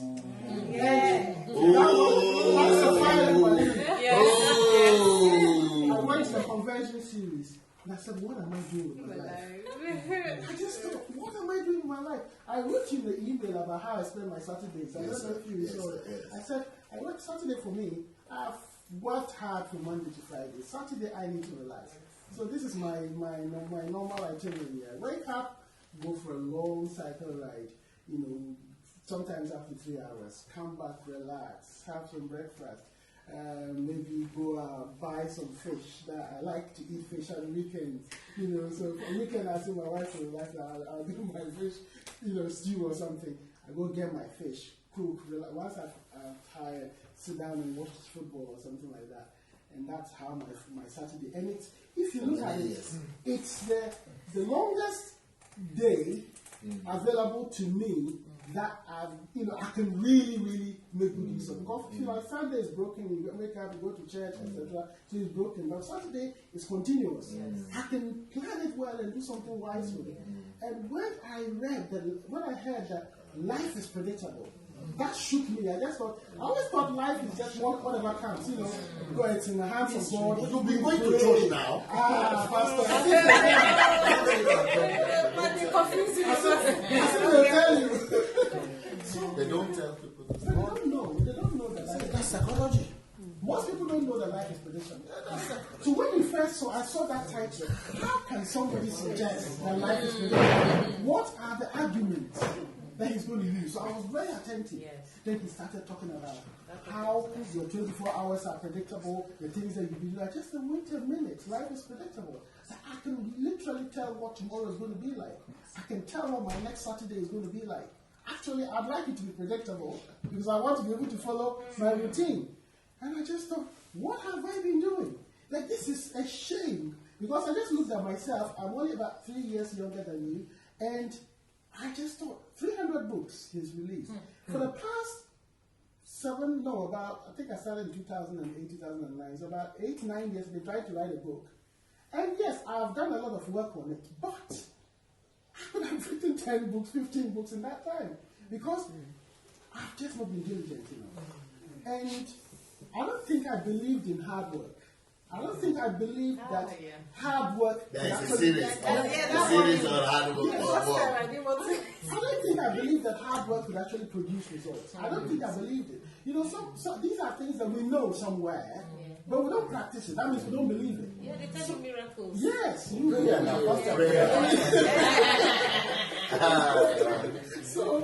So what? Faster. So I just started working hard. I changed my Saturday. I said, okay, and because I had a routine, my body was crying. No, you can't do this. What he did, he took over that Saturday. So tell them what you decided to do so on I Saturday. invested. I said, Saturday, I wake up in the morning, boom, I switch on video to what, or I read the book, one of the books that I thought I was supposed to read. Now, I'm a psychiatrist by trade. So, and my profession, well, as a doctor, you've got to keep developing yourself. But sometimes, you know most of the stuff anyway, so you slow down. But when I listen to some of the things that Pastor Sunday was saying, I just thought, wait a minute, I can be the best of the best. What am I doing being okay? Yes. What am I doing being okay? I can actually study. And he was talking about that he didn't train him. He didn't get a formal training in those topics. Yes, he talks about them like an expert. Then I just thought, if he can do that, I should be a super expert in my field. Yeah. The only difference, I've got to study more. Yeah. So I just started, books that had been lying there, I just started getting them out, reading. I was telling you about an hour ago about how I needed to do some presentation at work. But I wanted it to be special, but I just couldn't figure out how to make it work. And then after listening to you and after changing my whole routine, just a simple thought just came to me. Very, very silly that I didn't think about it earlier. So have you read about the topic? Have you did some reading around it? Not just narrow reading, read broadly and gain understanding. Within 1.5 days, 1.5 days, I spent Thursday and a bit of Friday in between doing other things. This is not like I spent the whole day. Ideas were just popping into my head like that. Abundance. Incredible. So I was saying earlier to somebody today, I said, you haven't got a clue what impact you're making. You haven't got a clue. Because you're here in front of the camera, talking and hoping that this is making an impact. But you haven't got a clue the people that you are transforming. And, without meeting them, somebody watching videos for 6 weeks and thinks, if I'm sitting down having a conversation with somebody, I'm just calculating in my mind, is this going somewhere? Is this going to be productive? Am I wasting my time? Could I be spending this time doing something else? 6 weeks. And I didn't used to think like that. I could have a chat for hours, So that's what has happened. That's what's happened to me, and that's why I'm here. I think, as you've said, we don't know how long you're going to be here for. 2008, when I first came into contact with your material, I thought, God, would I ever have a chance to meet him? Then I just, I thought, silly thought, he's such a big man up there, it's never going to happen. But I thought, who knows, maybe, I started dreaming, maybe I'll write a book, maybe the book will become a bestseller, then maybe he'll read the book, then he'll say, oh, can you come over? Then somehow, you know how you start to dream? Awesome. I didn't know that I could just send an email to him and he would reply and say, come over. And that's what I did. I just sent an email. I think we need more Christians who will be like that. Yes. It should be, everybody should be like that. And even leaders should be like that. Then there will be no problem introducing God or Jesus to the world. If Jesus is going to just be everywhere. Pride is the barrier, Yes. It's a big barrier, big barrier. Pride is the barrier. Watch it. That's theology. Why should I be disabled when I go to seminary? Somebody will say that. What degree did he have? No, cover. Let's hear Ify, right? Yes. Let's hear Ify. No, why? You are fine. You are just beside her.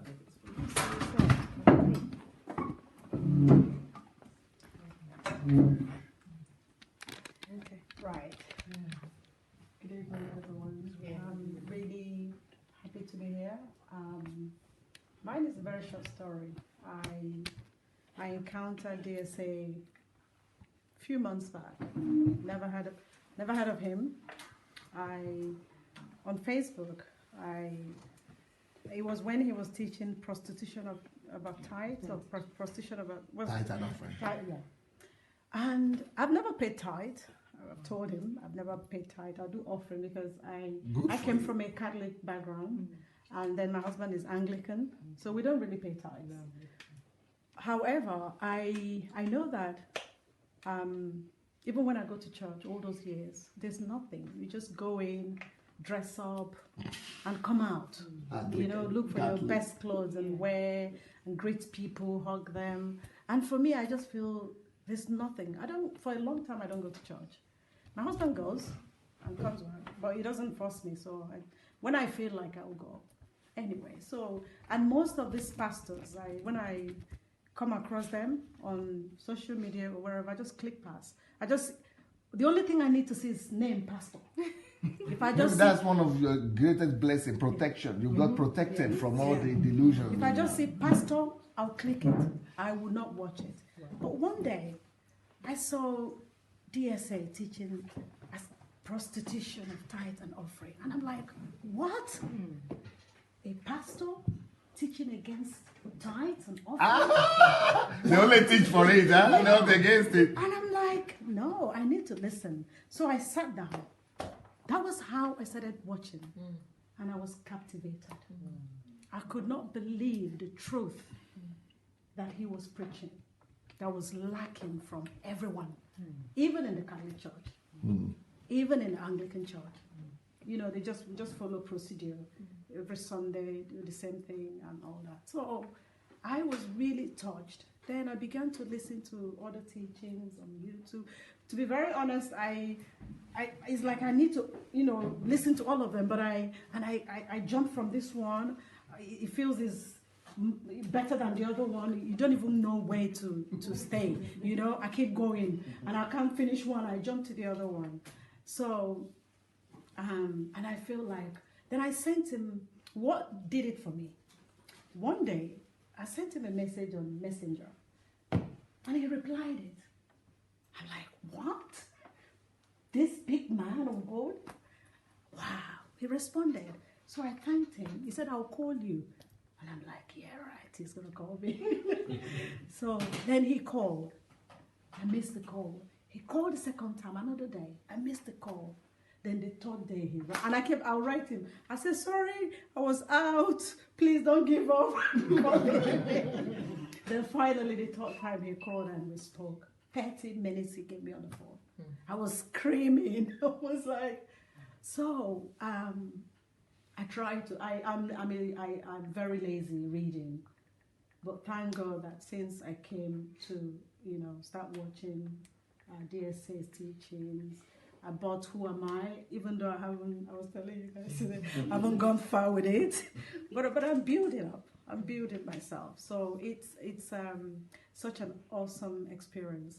But most importantly, what triggered my visit was I picked my Bible to read. Sometimes I try to read, sometimes I don't understand a lot of it. But funny enough, God loves me a lot, I've had dreams. I see Christ. I mentioned it to him. I see Christ in my dream. I record that. But most times he doesn't speak to me, apart from the last one I had a few months back. Anyway, I will not go into that. So I picked the Bible to read. I wanted to start from, I said, okay, let me go to Isaiah. My favorite is Proverbs, which I've read in the past, read them, forget them. So I said, okay, let me go back to Isaiah and start reading, because there's always some quotations from Isaiah. But when I opened the Bible, I opened Nehemiah. I said, okay. I just started reading it, the story of Nehemiah, how he was serving under a king, and then the walls of Jerusalem were destroyed and all that, and he went back. So I said, okay, let me pray. Maybe the way God used Nehemiah to rebuild Jerusalem, God will do it for Nigeria. That was what came in my mind. So I closed my eyes and I was praying silently. Then I just saw a vision. I was carrying a black pot. I don't know how that came. It was lifted up like this, and rain just started falling on it. Just like a second. I don't know what it meant. I was even shocked. I was startled when I saw that. I opened my eyes quickly. I don't know what that meant, even till now. I said, wow. I need to go to Ukraine. I must go to Ukraine. So when I heard about HMT, I said, okay, this is the time. I didn't even have money. I said, but even if it means, because I've not been working for some 3 years now or doing anything, even if it means borrowing, I would do that and come here. And I have never, there was a message I sent to him. I said, I don't want to blaspheme. You remember? I said to him that he's like a Christ had come back to earth. I said, but I know he is not Christ because I don't want to blaspheme, but he's a replica of what I think that Christ was on earth. You know, it's such an awesome experience. And again, I have passion for Nigeria. I was telling you, I have passion that Africa can change. And for DSA to be talking about how Nigeria can change, because I believe that if Nigeria changes, the rest of Africa will follow. I believe that in my heart. So I have that, you know, dream that, and I see somebody who has that, and I'm like, no, I have to come, I have to be here. I have to learn, I have to work, I have to improve myself in so many areas, you know, because if you learn from him, you learn from the best. So I said, okay, I'll go to Nigeria before you, and I'll go. Yeah, I'm going. Is that your plan? Yeah. For good? I've gone for good, kind of. So I come and go, but for now, I'm going for good. But I'll be coming back. My family is here. I'll be coming back to UK. Yes. So I said, okay, I'm going to come here, tell you face to face that I'm going to Nigeria early next year by God's grace. So prepare the ground. Yes, ever which way. Wow. Yes. I'm impressed by that. Yeah. How many, but before you go, how much of these messages have you listened to them? Oh, a lot. I'm trying. But you don't go by series by series? I do. I've started trying to do Any that particular now. series that touched you? What is the series that touched me now? Can I remember? Prayer series, because I feel that I really don't know how to pray. Yeah, especially if being a Catholic all your life. Yes, so I'm lazy, and then it's, you know, trying to learn how to pray, trying to, it's not about how long you scream or how, I don't scream anyway. You know, so yeah, that's, I just felt that that's where I need to start from, you know, so that I'll be able to pray and be able to teach someone else how to do that. Beautiful, beautiful. And even those people who have prayed a lot and who know how to pray, telling you the truth, or what people in Africa call prayers, I'm sorry. Yeah. I'm sorry. I'm sorry. People just don't have an idea what prayer is.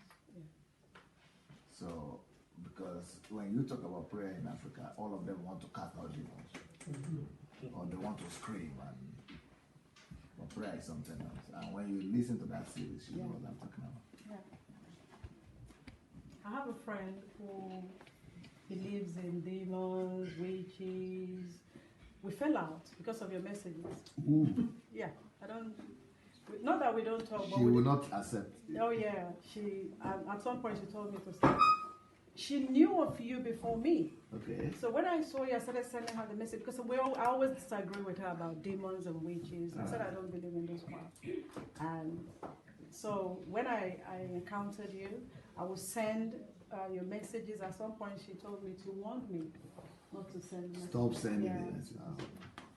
Yeah, but there are more people who are, you know, Excited. who are being delivered basically from what you're teaching. So I'm really glad, and I thank God for. Does your daughter know that you're listening to this thing? Oh my God, my granddaughter, who is 3 years old, even as I was like, you're going to see Dr. Adelaka. Your name has become a household name, except for my husband just yet. He's not paying attention. He's just husbands might come late sometimes. Yeah. You might be late. He believes in his Catholic, Anglican, whatever. I'll tell him I'm Anglican too. So what I do, by 7 o'clock when you come on, I make sure I sit very close to him, put on my iPad put the Facebook on and the listing, and then he'll be watching TV, putting Football, it down. Premier No, League. here's his news from Oh, one news news. channel, Nigerian channel, CNN. So I'll just put it, and I know he's listening, but he hasn't said anything. Yeah, so hopefully one day he will join in.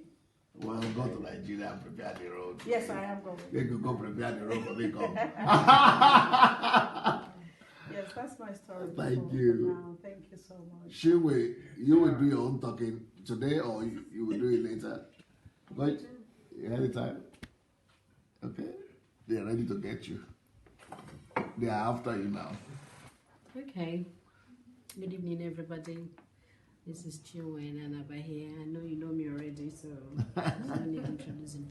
Pastor Sunday is my friend and my mentor.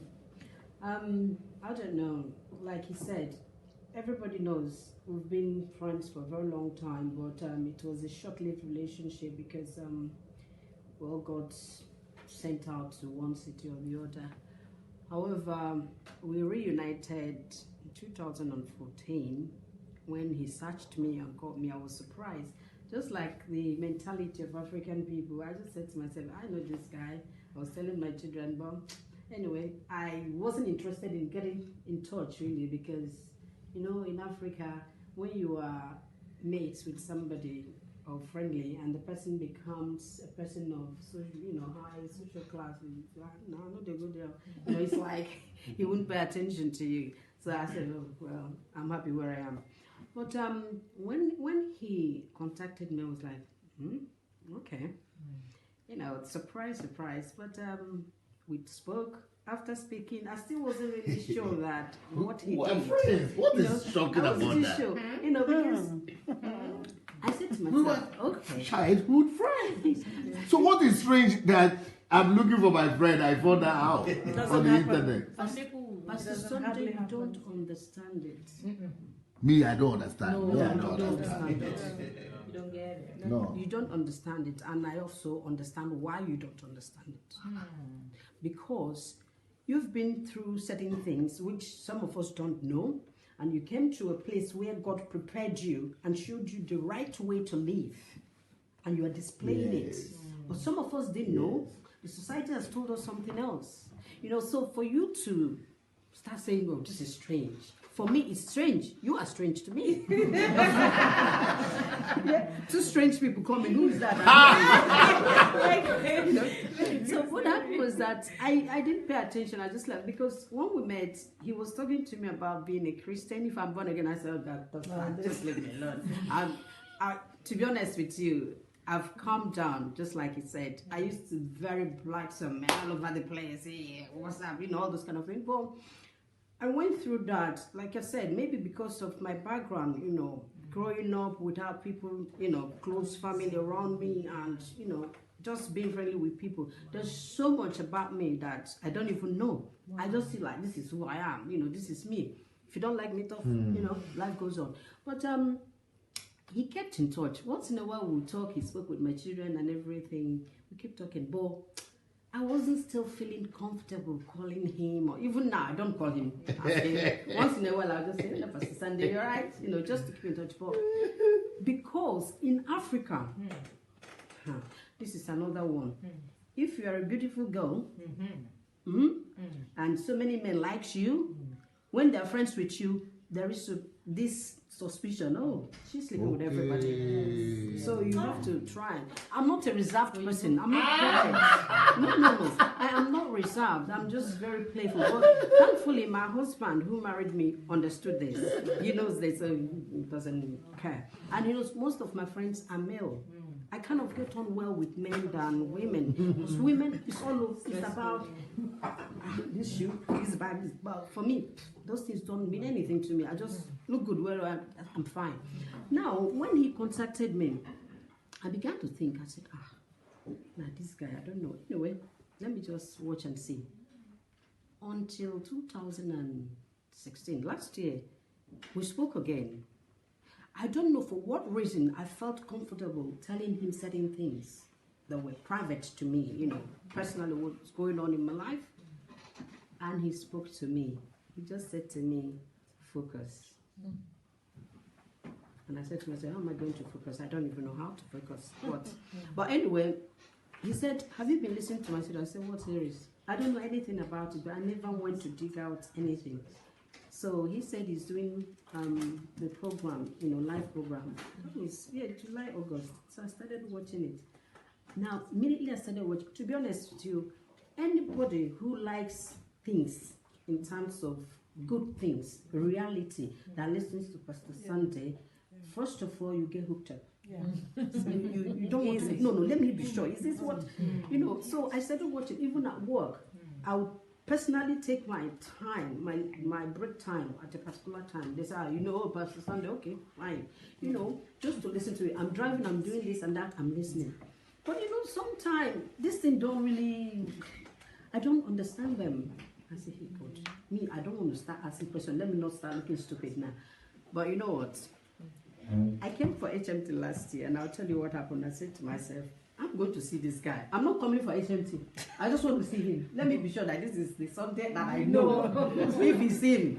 So when I came and I saw him, I said, okay, throughout the HMT, actually, I messed up. When they say, have you read this book? I said, I didn't read it. I will stand up.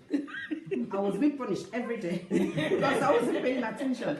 But it's good. One thing I took away from that HMT, apart from seeing what has been happening in Ukraine, it changed certain things about me. Just like you said, I don't read books. I even told him I don't read. I didn't know I was dyslexic until 2013. That's when I knew. I knew I struggled in school, but because of my attitude, my kind of personality, nobody knows. I just go, open eye and all these things. So when I found that information is good, but it's bad at the same time, once I realized I was dyslexic, I began to, maybe that's why my personality changed a bit. I kind of slowed down. Like, I'm beginning to feel maybe people will see me as somebody who is not, No. I didn't know. I didn't have an understanding. I don't know what it is. You understand? So when I found out, I said, okay, fine. But then, after coming here, they drilled me. Now, just like my psychiatrist there said, now I will wake up. I was telling somebody that since I came from HMT last year, I've not really been sleeping well. Because what happened is that I wake up in the night. My children will say, Mom, you're still. It's either I'm listening to Pastor Sunday speak about something, and the series I was going from here, anyone, but the particular one that I started with was the crisis, because that was the peak of everything for me. And I said, no, this is it. I'll listen. So when I listened to it, I began to see myself as somebody that God wants to use my story to touch other people. Now, I'm not seeing myself as a victim now. I now begin to see myself as somebody who, I call myself men at work. God is now trying to use, and I tell you something, as a Sunday, if it's testimony, so be it, if it's confession, whatever, your teaching has helped me, has sustained me. If not, what I've been through this last year, I would have broken down. I had an accident. I haven't been to work since January this year. Financially, it was really dark. My husband left UK to Nigeria to try and sort. Things were really bad. But you know what? I thank God for my personality. I keep laughing. Even on his birthday, I wanted to come, but I couldn't come. I couldn't walk.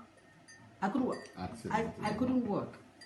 Now, I've been through a lot of things, but thankfully, I said to God, whatever it is, even, this guy that hasn't got hand, that used to do some motivational talk. One pastor spoke something about, he said, if that man can do and touch people, then don't see your disability as something that will stop you. And I said, okay, all right, let me believe that. But in African mentality, once you have a disability, it's finished. You are finished. You understand? But thankfully, I didn't look at it that way. Sometimes I do break down and I cry, I used to call friends and say, look, I don't know all this. But those things are rubbish, because people can only advise you based on what they know. They understand. They'll say, why are you doing this? But I decided to seal everything within myself and began to listen to Pastor Sunday. If I feel very low, I'll go there and I'll listen to it. Now, when I spoke to him, he said, take the series one after the other. Because I was all over the place. I'll go to money this, I'll go to, because I have all this problem, I'm all over the place. So I went back and I started with the prayer series. Oh God, when I went through the prayer series, I prayed. I said, yes, thank you, Lord. Because what it does for me now, I go to God and say, Father, I love you. Just, you know, you taught me how to love God. And I say, God, Father, I love you. You know I love you. And you said, not be the one that they do for Africa. No, not that one. This is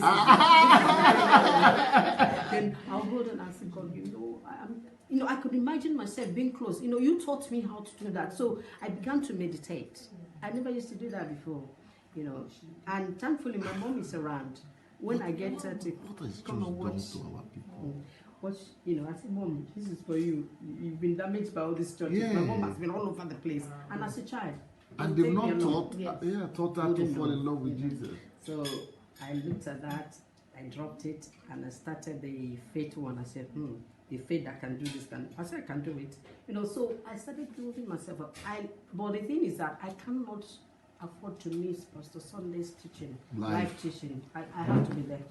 Unless for some reason maybe I went for appointment and it started, I have to be there. So all these things has built me up. And I tell you now, the one that I'm dealing with right now is the one of detachment. That is detaching yourself from everybody, or detangling, whichever one it is. And that's what I'm doing. And I feel so good about it because I now believe that, you know what, it's all about me. All my life, I've lived my life for people. It's about people around me. I want to please, I want to make sure they're happy, I want to do this and that. It's not that I'm not going to do it, but let me put myself and what God wants to do with me first and any other thing. And that's what me coming here, some people didn't know I came here. I'm sure you guys are seeing me. But I don't owe anybody anything. You didn't pay my ticket. If I come to borrow money, don't give me. So I and I told my children, I said to them, girls, you're on your own now. You know, I had to send my little son to Nigeria, just like you're saying. When I had this, I said, the dad is in Nigeria. He's a boy. He needs his father. I don't want to bring him up in the UK feeling, how would I say, abandoned by his father, because his father has gone to look for God knows, you know, how to help himself, you know. Well, maybe money, yes. But see, let me tell you, for me, I don't think money is everything. I think love, togetherness, whatever you call it, is better. You can work it out. But if you say, I'm just going to look for money for this family, then you abandon some emotional things going on. And by the time you get the money, these people are gone. So that's the way I say it. And I said, okay, call me to that. But he's in the boarding house. I said, you're going to have an experience. And he is enjoying it. I said, Mommy, when are you coming? I said, don't worry, I'll come. I'm not feeling too well right now, but once I get better, I'll come. I will not abandon him, but I'm going to help him see things differently and then live his life. I'm not going to live anybody's life for them. So now I am trying to live my life. And I said to myself, you know what? Well, since I just resumed work last month, you know, I have some annual leave. I'm going to go away. I need a break. For me, coming here in solitude, in style. I know it's not going to be quiet, but at least I'll go from here with something new. My life, you know, to it. So this is just my story. It's now I came for HMT, but Pastor, now you're telling me you're going to give me the cooking assignment. you offer? No, I'm happy to. We'll try and work it out somehow, you know. So that is just my story, really. Thanks for sharing. Thank you so much. Thank you. Let me go to that side. Pierre. Everybody has a story.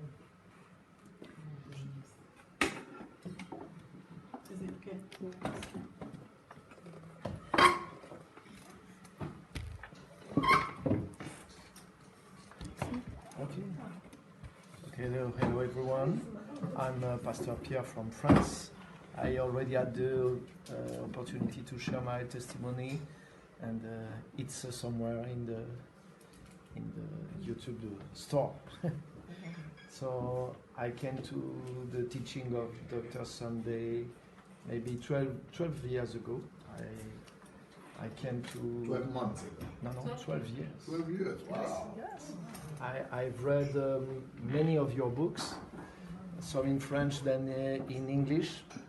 And it was of my favorite books with other one.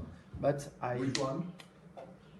for example, pastoring without tears, how to be a reformer in your country. I have it in French. I already buy a package to sell it in the church, and because this one was very, very good. But it didn't have the full impact on me since 1 year ago. 1 year ago, I came across the video teaching, broadcast, and I was like in a crisis in my ministry. I was searching for something more, and I received a lot of answers through the teachings. So I knew what was missing was there. So I became more addicted to the teaching, and I decided to come. In fact, I wanted to be there in the April HMT, but I had something, I cannot come. So I came for the birthday of Pastor Sunday, and it was my first time here, so I spent a few more days there, and I became part of the family, because the teaching is one thing, the teacher is another.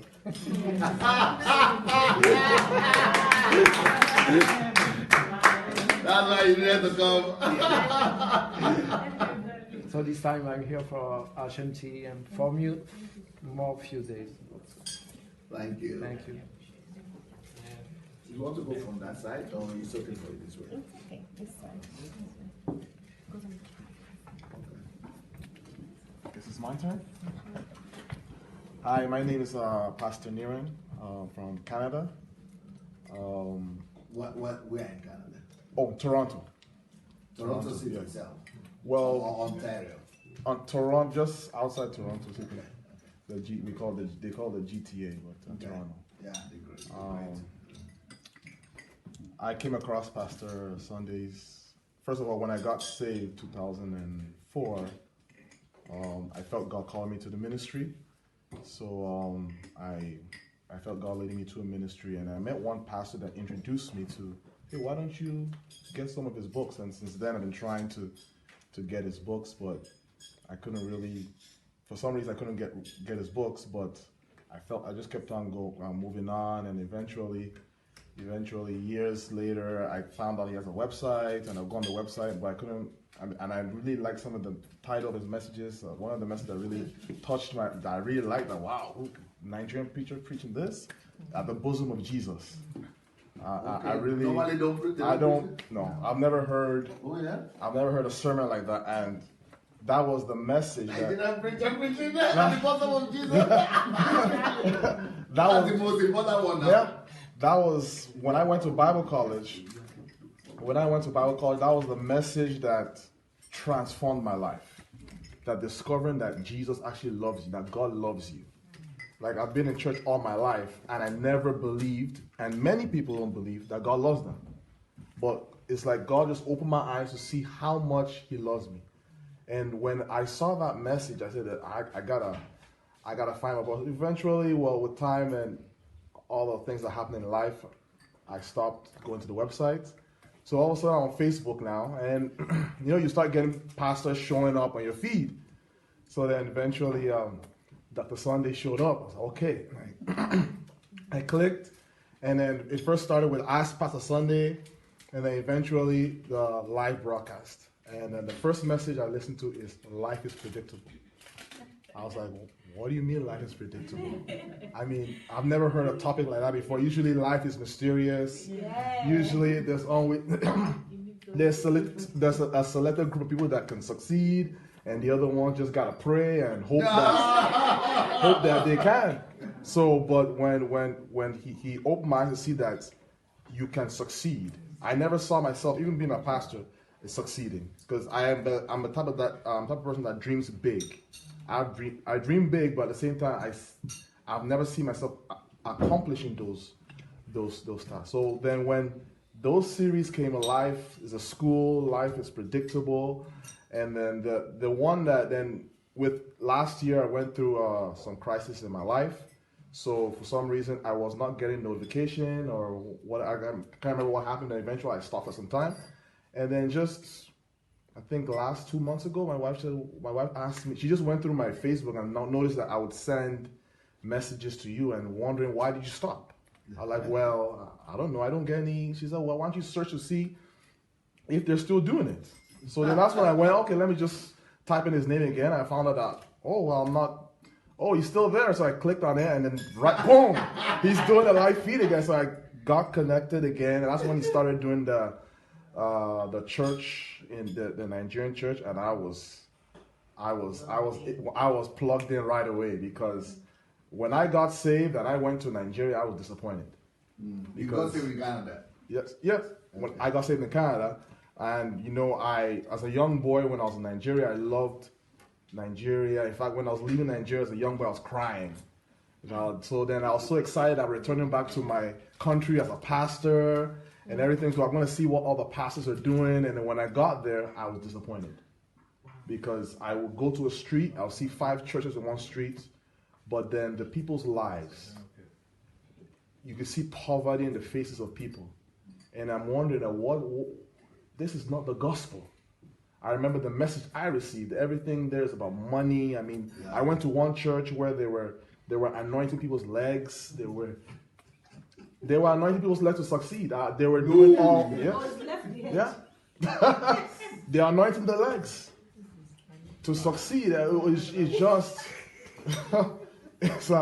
it was a mess. And then when you go home, I was there for just 3 weeks. After 1 week, I wanted to leave, because nothing was developed. Things were a lot worse. Yeah. But the message that I really loved was the message when he began the series on the truth about the devil. That one, because that message drove home to me. When I got saved, I was hearing how big the devil is, And thankfully, God told me to go in the church. He got to know how big the devil is. He got saved. I was here. He got saved and got to know how big the devil is.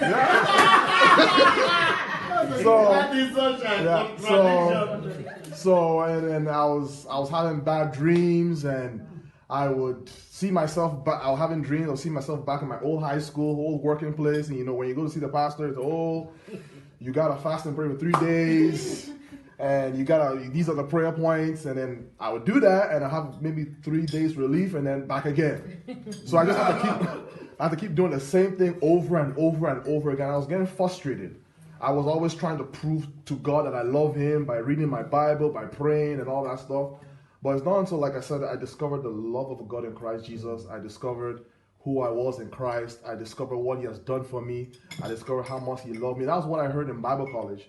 But then I was so shocked that I was hearing a Pastor Sunday saying the same thing that I heard in Bible college.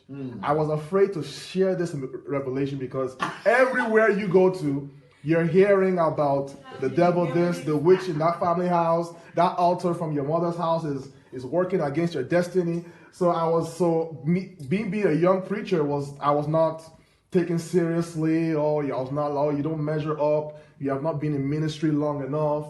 So you don't understand. You don't really, you never lived in Nigeria long enough, so you don't really know what is happening. So when I heard that message, it's like I got reborn again, re-energized.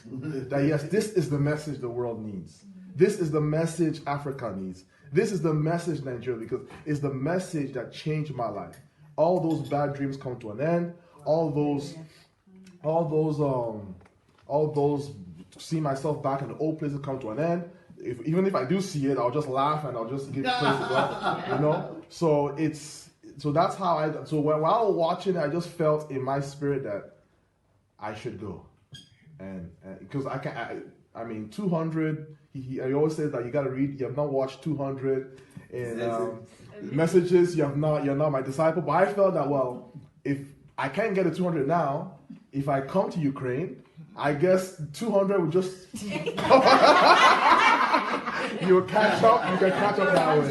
Yeah. So that's how I decided to come to Ukraine, and I thank God I'm here, and here you feel like you're home, and yeah. How come you are in Canada? How come you are in Canada and you are among Nigerians? Is that the culture or what? That's the way it is everywhere, I believe. Okay. Yeah. Nigerians Most of the always. churches, Yeah. Nigerians are Africans that go there. Yeah. So, Who else will come? who else will come? Yeah, devil is me. But so what do you think about me then? I don't even meet and see Nigerians. But Like- you're not preaching what Nigerians are. Okay. You know, But a lot of Nigerians now are trying to move away from Nigerian churches to more white because they Yeah, just because feel if I had done the same thing when I came here, if I had gone to associate with Nigerians, I mean, it would be bad news. We wouldn't be having what we're having now. So I don't even think that. I don't even think that there are Nigerians in this country. I don't even bother. Even those guys who came to church today, I don't even see them. They don't even come to where I preach. They have the English church separate. They don't even know me. I don't even know them. They know that I'm Pastor Sunday. I'm their senior pastor, but they have their own church. I don't even. Because why am I? How can I be in a country where everybody is Russian and I'm going to be? What? Are you just kidding me? It's just like I go to Canada. When I go to Canada, I don't even know there are black churches there. I only preach in white churches in Canada. Or when I go to Britain, I don't go. Maybe one time I preach in a black church. I never able to go to. I go to Britain. I preach in white churches. In America, the same thing. These are the people living there. That's the majority. and in black church, if you don't tell them that there is somebody in the village, If you don't tell them about demons, if you go, then you are not powerful. You are not powerful. There's no interest. No interest. Ancestral spirits. Generational curses. That's all you hear. Crazy. You go there, you go, okay, man, going. Hey, your movement is interesting. But I already told you not to be taking the camera that side now. Don't, you are moving it anyhow. Anyway. I think she's charging. You can take the thing from their side. Don't put charging at the expense of the people. Put people's priority, people's interest higher than charging. And it's not the charging that's the problem. You can go around. It's just the discomfort that you are bothered about.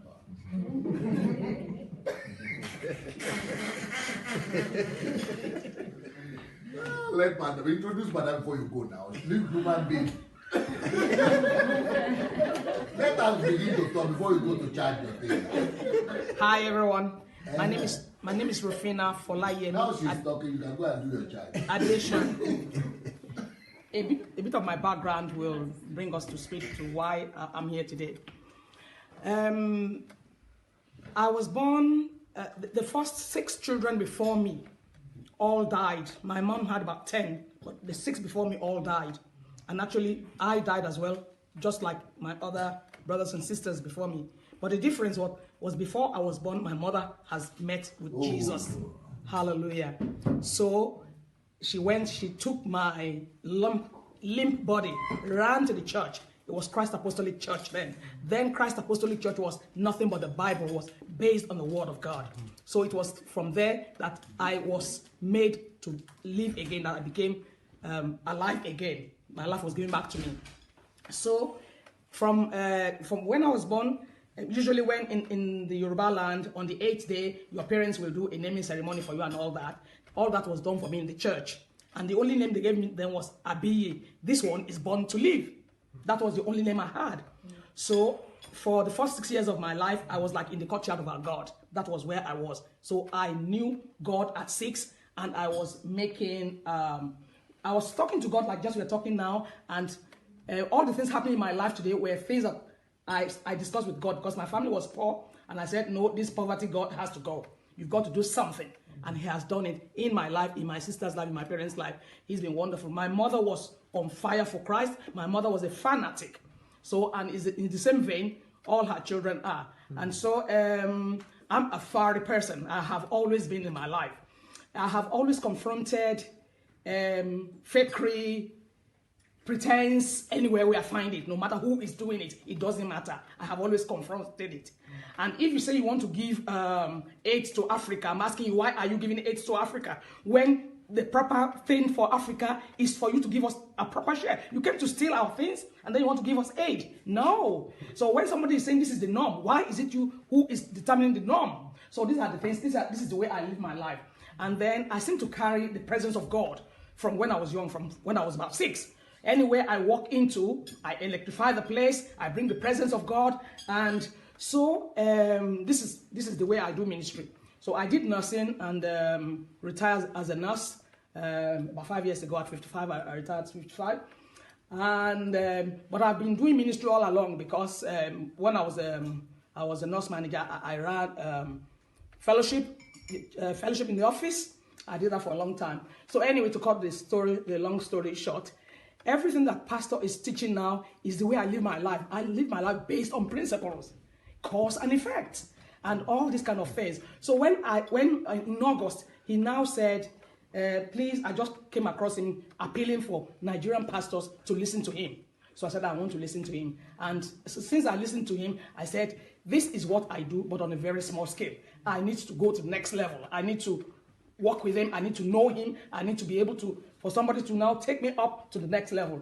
So since August, I've read about 6 or 7 of his books.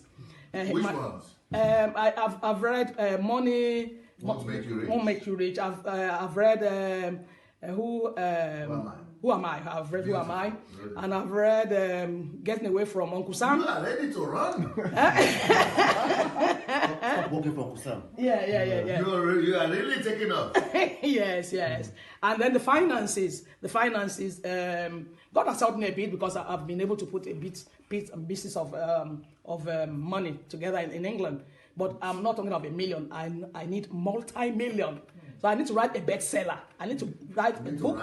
A bestseller. You want to make millions from writing book? You could do. Or you just want to make millions? Which one? The estate I need to be, like I said, I've made a little bit of money, but I need to go to the next level. Let's put it that way. I need to go to the next level. So part of what I'm going to Nigeria after this because I want to go and sort out things like what you're talking about, investing and putting money in, like some of the things you said in some of your finances, whereby you put your money in high yielding interest account and all that. So I want to go and sort some of those things out. And so I've done a lot of so when I saw when I saw the advert for HMT, I've been in leadership just to tell you this, one of the things I do for people, but I used to do this for everybody because that's my heart. Just want to help everybody, but I've learned my lesson. I don't do it for everybody anymore because I've discovered that I'm naive. Just that's the truth. I'm naive to a large extent, and because I'm naive, I believe that everybody is like me. And, for example, I think everybody knows what I know or should know what I know. Everybody they can't hear this. Okay, I'll come closer because we don't have the mic there. So, because I'm naive, I would believe that people have good intentions. I just believe what people say because that's who I am. When I say something, that's it. So when people tell me something, I believe 100%. I don't even doubt it because I cannot be telling you something that's not like that. So I don't even expect anybody to tell me something that's not like that. It doesn't make sense. So in my church here, I'm paying for it up to now because I raise up millionaires. For me, it's easy to raise up millionaires. So to say that you want to become American and go to Nigeria, I put $500,000 cash to pastors, 2 pastors who are my friends, and I told them I'm not traveling now. Take this money and use it. No, you don't even need to give me profit. Don't make money for me. I don't need profit. Just use it for people who are destitute. I don't even need profit. Just run it. They said they run companies. Okay, run the company and give to market women, mechanics, just people who are desperate for help. They need some financial push. Because I knew that I needed $50 naira push, and I couldn't even have that. So I said, okay, I want to have this pool here. Anybody who need any push, give them. You know the end of the story. You think I have any? You think I don't have what he said? The guys good at gave themselves a push. Wow. I don't no report on $1. I thought that they have $1 million US. So Nigeria, if you have trustworthy people, it's good for you. But if you want to just become a millionaire, you know, we can talk. It depends on where you are already. We can make you a millionaire 1 year if you want. It depends on where you are and what you are doing. So that's not a big deal. But now because I was been naive, and here in Ukraine too, I had 200 millionaires that I made in 3 years. But what I've discovered is that people who have not paid the price of changing themselves, it's dangerous for me to expose myself to them, or to give them success, or to give them empowerment, because they have different thoughts. I think everybody is thinking like me. Everybody wants to make the world a better place. Everybody wants to bless other people. Everybody wants to become rich to be able to bless people. I discover it's a mistake. So thank God people like my wife is here, and people, they are helping me a little bit. You know, my wife, she had given up on me, but they are just so my wife doesn't just bother. She just say, keep on knocking your head. Yeah, what she said. Keep on knocking your head against the wall. Yeah. So she just left me. She's looking like you will see. Yeah, she is really dressing me up. So, but it's not a big deal. Actually, if I tell the house a little bit about my ministry, my ministry is called Wisdom Ministries. And what we do in my ministry, it started as house fellowship in the church, the house pastors and things in my church. And I came up with the idea of exchanging cars. If people who need help in the church, you need how your house to be furnished, you need this, you need clothing, you need that, and you need food, you need transport. And that was what we did in my church. My pastor is a white pastor, so it's a white church. It's when I got there, the blacks were minority. Because Saturday the blacks are majority. So we started doing that anyway. And I have people that I have widows in my house in Nigeria that I'm looking after. I have so this is a lifestyle for me. This is what I do as a lifestyle. Very enterprising. This is a lifestyle. These are the kind of people that deserve to be a millionaire because you're already doing it in the right way. I tell my children I spend money from the bank of heaven because God is faithful. And that's why God must we must give people like you opportunities, because then you'll be able to help more people. You know, like for example, by the way, I have a testimony. Right. My testimony, I got 20, what they call them, people who steal my books. I pack rate or what they call them. Oh, okay. Pirates. One of them is being sued. We are about to be put in jail. Wow. But you know, but what I said, why do you want to make a living? You know? Only he's doing it the wrong way. No, we should come from people's perspective. Yes. Now, from his perspective, he just want to give his family food. He just want to make a living. Now, he's doing it the wrong way. We all agree to that. But come from the perspective of not what he has done, but what is after. He wants to make money. That's the bottom line. So we got 20 of them. All of them are Igbo guys. You know, and that's why I like them. Now I'm going to go to Igbo land to start a foundation. Yeah. Because they want to do something. Yeah, they're not passive. They want to do something. And you want to put them in jail. And my representative in Nigeria don't want to put the guy in jail. Why? Because someone is stealing right to print book to get money. So if you go like this to Africa, you know, don't put people in jail for that. You know, understand people. See what they are coming from. So I now made an approach. I got another Igbo lady in Lagos. I said, please help me contact them, because they were afraid that my people who I was sending to them, they were suspicious. So this Igbo lady went and found them and got their trust. And now we got the breakthrough.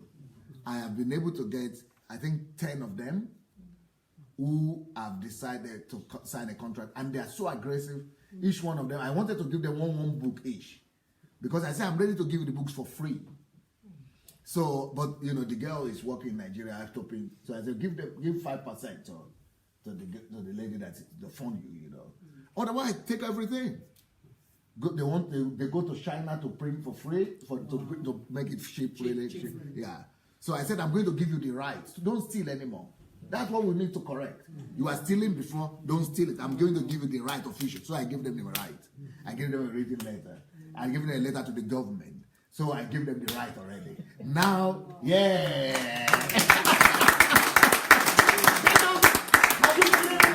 They don't need to steal anymore. So this is not just about books, you know, this is about helping them to make the money they are making. Then they don't need to steal. They don't need to stand the risk of going to jail. They don't need to be arrested. So they are making money. They will make their family good. They will make some money for themselves. They will make the economy better. And then they will be able to sell books as well. Beautiful stuff. So that's my testimony. So that's why I'm saying people who are already doing something good, you know, try to correct them. Try to help them out. And if they have the right heart, so I told them, I'm giving you this book for free for 1 year. Print. So I wanted to give them one. But because I like the aggression. That's why I like the book. I mean, they are not just humble like my people. They will be, Yoruba will just be humble. Everything they will be bowing down to it. But these people say, see, you can give us one. Maybe you can take 5, 3, 4. So, I mean, they were so aggressive about it. I said, I will give you one. They said, you are just talking so nicely. I like that. So I give them 5, 3, 4. My wife didn't know about that. She's down looking. She's in a bad shape.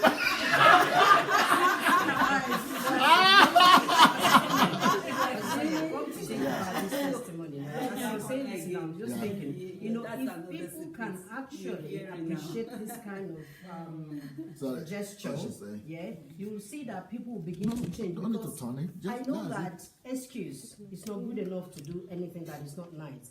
But the fact that he's not turned it around to benefit you know, those people, you see that some people will be ready and willing now to come out and do it in a normal way. Because Nigeria is always, you know, give people opportunity. You know, they don't just appreciate criminalize they don't know them. what they did, why they did it. They will tell you, oh, it's not an excuse. You shouldn't do. Yes, it's true. It's not right. Pastor is being very rational here. What they did was wrong. They've understood. But the approach, which is the same love that he's been preaching, their own approach is to put them in prison. That's it, you know. How would that be appreciated? That would be the normal approach. But how would you change people if you don't show them love?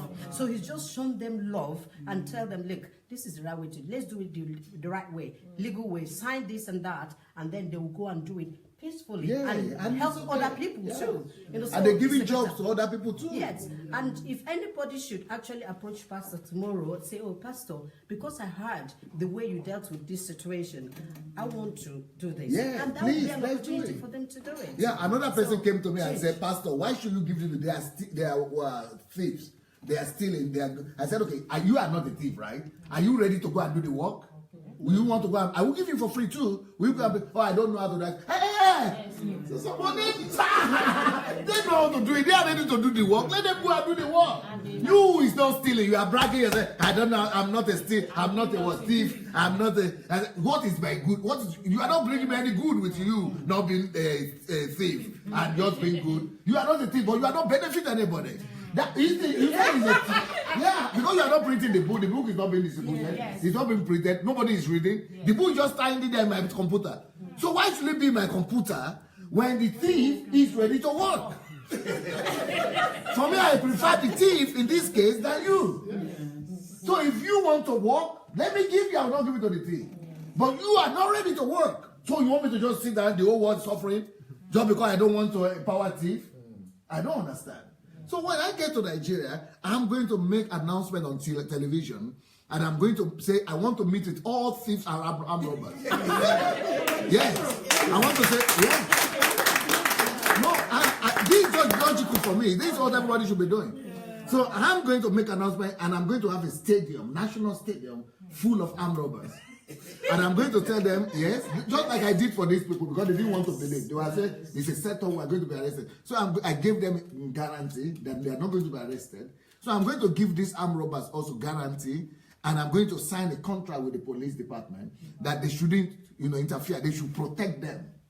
So we are going to have security for all the armed robbers, and we are going to give them guarantee that they are not going to be touched, and I'm going to talk to them heart to heart. That is it not money you need? Let me give you money. What do you want to do? You want to do this? I'm going to invest in it, the starting capital. But then you are going to be trained so that you'll be sustainable. You're going to go through some requirements and something. But then the agreement is that you get the money, but we are quitting the trade.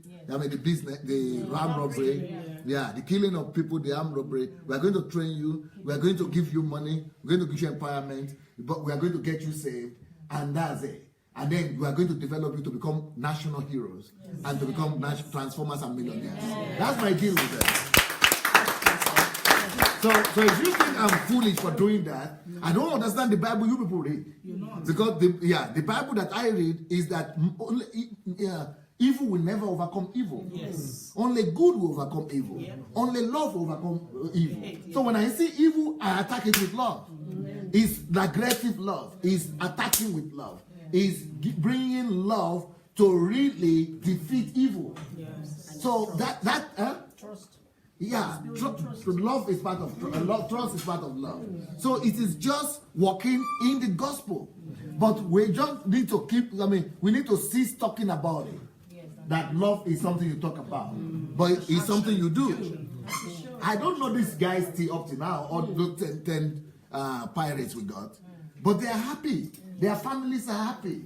They said they are not going to steal anymore. You know, I mean, see what God is doing. And I'm not even in Nigeria yet. So my thing is, if anybody wants to do anything, why don't you help them? So that's why I remember that is because of you. You are already doing something good. Yes. Now the problem that I had is to empower somebody that doesn't want to do anything, just want to live for himself and eat. That is my problem. But if your mindset is already changed, you want to go and do something. That is what we need. But if you don't want to do anything, like I did here, people just want to live big, buy another car. I'm not even buying a car. I'm not even buying any car. You know, it's not about. If you want to live that kind of lifestyle, go make your own money. You don't need me. But if you want to live for others, want to promote the kingdom, let's go for it. Can I just finish? Yes, sir. Yeah, can I just finish? Is that Ernest? Ernest Ebon. And who is with you? Actually, I'm from Dublin. You are from Dublin? Because I know you are not the wife. There's something that is very popular. There's something that is very popular in the UK now called food bank. The food bank was started by my ministry in my church. Wow. But my pastor hijacked it and developed it into something bigger and national now. And at least, thank God, everybody's being fed now. Yeah, everybody's. If you didn't hijack it, it yes. would have developed to be national. That's true. That's true. That's true. Yes. I'm actually still doing the feeding. Every service I have now, we feed the whole of my area. I'm still doing the feeding. And then I did a magazine. I went to my pastor and said, I want to do evangelism, and I know if I can do. So Wisdom magazine. I did that. Went to present it to him, but unfortunately he wouldn't support it. Instead of that, he hijacked this again and took it to Assembly of God and was being the editor and all that. But along the way, because it's not his calling, that fell away.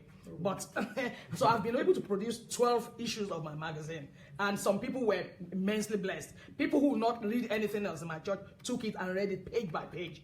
And so God has helped me to that level, but I need that to go to the next level. That's why I'm here. Let me tell you something about you. Yes. I love you. Thank you, sir. Love you too. Yeah, but I will explain to you. My own has to be logically based. Yeah. I love you because I'm seeing you for the less than 24 hours. And first of all, I like your bright mind. At 60, people want to behave like grandmothers, but you are not. You are behaving like a general. Respect. Thank you, sir.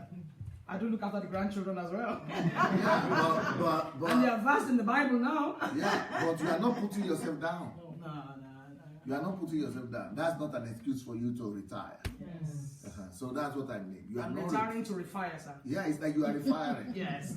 So that's number one. Number two, I like your vibrant spirit.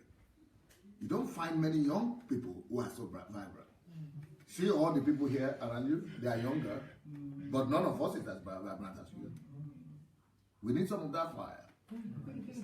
That's number 2.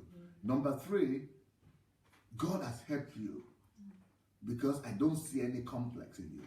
Our people are full of complexes now because of these religious organizations. Number 4, I like your language, your spoken English. Thank you, sir. Thank you. You seem as if you finished Oxford or something. Or Cambridge. And I want to pray. I'm praying. Since I've met you yesterday, I've started praying for you. But you might not know the prayer request. Maybe I should let you know about it. You want me to tell you? Yeah, come on, sir. I want God to help you to live to be at least 90. Amen. Because I want God to help me to know you for the next 30 years and walk with you. Amen. I'm thinking if you are 60 like this, I need God to grace me to walk, to just contribute to you a little bit. Amen. And that's my prayer to God. And let me have you for the next 30 years. Amen. I know what you could become more. Amen. I receive your thanksgiving. Yeah, that's my prayer.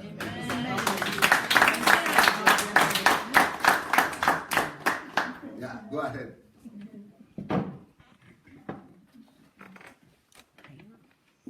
Hi, I'm Aram Simeno Alagwehi, and what was the question again, actually? How did you get here?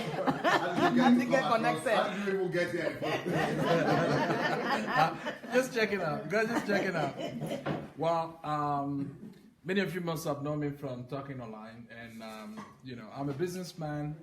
And one day I woke up. Actually, I grow IT companies. So I sold my IT company. I was still very young. I was 42 years old, and I said, what do I do with my life? I just go and chill. Everybody said, yeah, you just go on. You have made it, So I just went chill, just traveling everywhere, and I got very bored after 6 months because that's not who I am. So my wife said, oh, you're getting terrible at home. You need to start doing something, pick up a hobby or something like that. So I decided, I came out with this crazy idea. Let's go and do business in Nigeria. Let's go and empower the poor and create jobs, very enthusiastic and everything. So we, my wife, she always come along. So we pack our things, we go to Nigeria, start a business, get people to farm. Well, very, very quickly, I discovered that Nigeria is another ballgame. It's a jungle out there because the values that I brought in, that I grew up with, is not the values they have in Nigeria. So it's just become a different problem. So when I was, to cut a long story short, about a year, we spent a year, the last 1 year, we were in Nigeria trying to build a business and everything, and I had different fights with government, with the police, with everybody, and I was in jail for 2 days because I wouldn't play along. And then when I came back, I was so infuriated. So I started making videos because for a long time, my idea was always, I don't want to be in politics. I don't want to do, church, and just forget it. That's not me. I read my stuff and write my books. That's okay. But when I came back, I was infuriated because when I saw the poverty, I said, it's not humanly possible that people should be this poor. Because, and like I always said, I was there. Everywhere I step on money, and just to take it and put it in the bag, and people cannot do that. So I got to empower them. So I started making videos online, and the more videos I made, the more insult I got. So one day, and I've not told that was some of the days, I was getting infuriated, really sad, and I said to my wife, we had made a deal. I said, look, I'll go on for another 2 weeks. If nothing changes, then I'm going to stop. He said, I'm going to stop. I'm not going to talk about Nigeria ever again. I'm going to change my name. If you go to my page on video on Facebook, there's actually a video of me. I said, I will renounce my Nigerian nationality. It's there. It's still there. I still have it there. Because it's good to tell the story with it. So I said, just 2 weeks. So and then a few days after that, I got a message. I got from my messenger an email from Dr. Sunday, and he was introducing himself. So very long introduction of what he has done and things like that. I said, okay, if we can talk. I look at it and say, who is this Dr. Sunday? I've not heard of him before. So I checked the Facebook page, checked all the messages. I said, yeah, the guy has done a lot of work, you know, what you all know. I said, but, you know, because of my security background, I'm a bit paranoid. I said, but this couldn't be the guy. I think this one is a fake one. So I checked the profile and I said, So, and I checked the URL, I checked everything because I'm a computer scientist. I know how to spot fake. But this guy doesn't look like the fake. So then I said, this is the real guy. Because in Nigeria, a pastor who has grown that big wouldn't just send a message to another guy and say, okay, let's talk. So I said, okay, let's talk. So, and then he called me. And we were talking, so from his voice I could hear immediately that he was the same guy that was on the pages. So it was not an imposter. So you know, and we talked like we have been friends for years. You know, you all know how we talk, and then there are things he said to me which really energized me, and that he thought like me. So we had the same pattern of thought, the same way, ambition to create a better Nigeria, you know, to help people, to motivate people and all of that. And then, meanwhile, I was busy with my 10,000 millionaire project. So I want to help 10,000 Nigerians to be millionaires in US dollars. And then I watched a video of him, and he was talking about the same stuff. So what I was doing, he has already done it, and he's talking about it. I said, wow, we kind of think alike, you know. So it just clicked from there, and then we started exchanging a lot of conversations and everything, and helping each other out. And then a few weeks ago, I got an email from Igor, one of his assistants, that you know, they would like to have me on HMT to run one of the workshops on video. I thought, strange. I'll be there on video talking with these guys here. I say, I know how to feel. Doesn't feel that right. I want to see emotion. So then I said, okay, probably I like to fly down. It's not going to be one, though. You are going to do more than one. Yeah. So that's it. I like to fly down. Okay, I'm going to do. You're talking to me? Yes. Yeah. So I said I'm going to fly down and just do it, and then go back. And then later somebody sent me an email and said, have you listened to DSA online? I said, no. He said, he's talking about you. You're going to be here for 2 weeks. I said, so I went to check it out, and I said, 2 weeks? And then I said, yeah, he's talking about it. I said, wow, how do I make it 2 weeks? Because it's really, you know, I have my own stuff and everything. So my wife said, you know, why not do a compromise, 10 days? So at the end I said, okay, look. I said, okay, I'll make the 2 weeks and I'll come down. It's going to be great. So that's my journey here. And that's how we met. And since then, it has been great. One thing that, you know, like everyone knows, everybody has talked about it. I don't want to, you know, really repeat it, but it's very important to say. His method of the humility. It's humility, not being pompous and say, I have done this and therefore I'm bigger than you are. So, and that is what my biggest motivator, and the love for others, you know. So that's it, my story. Yeah.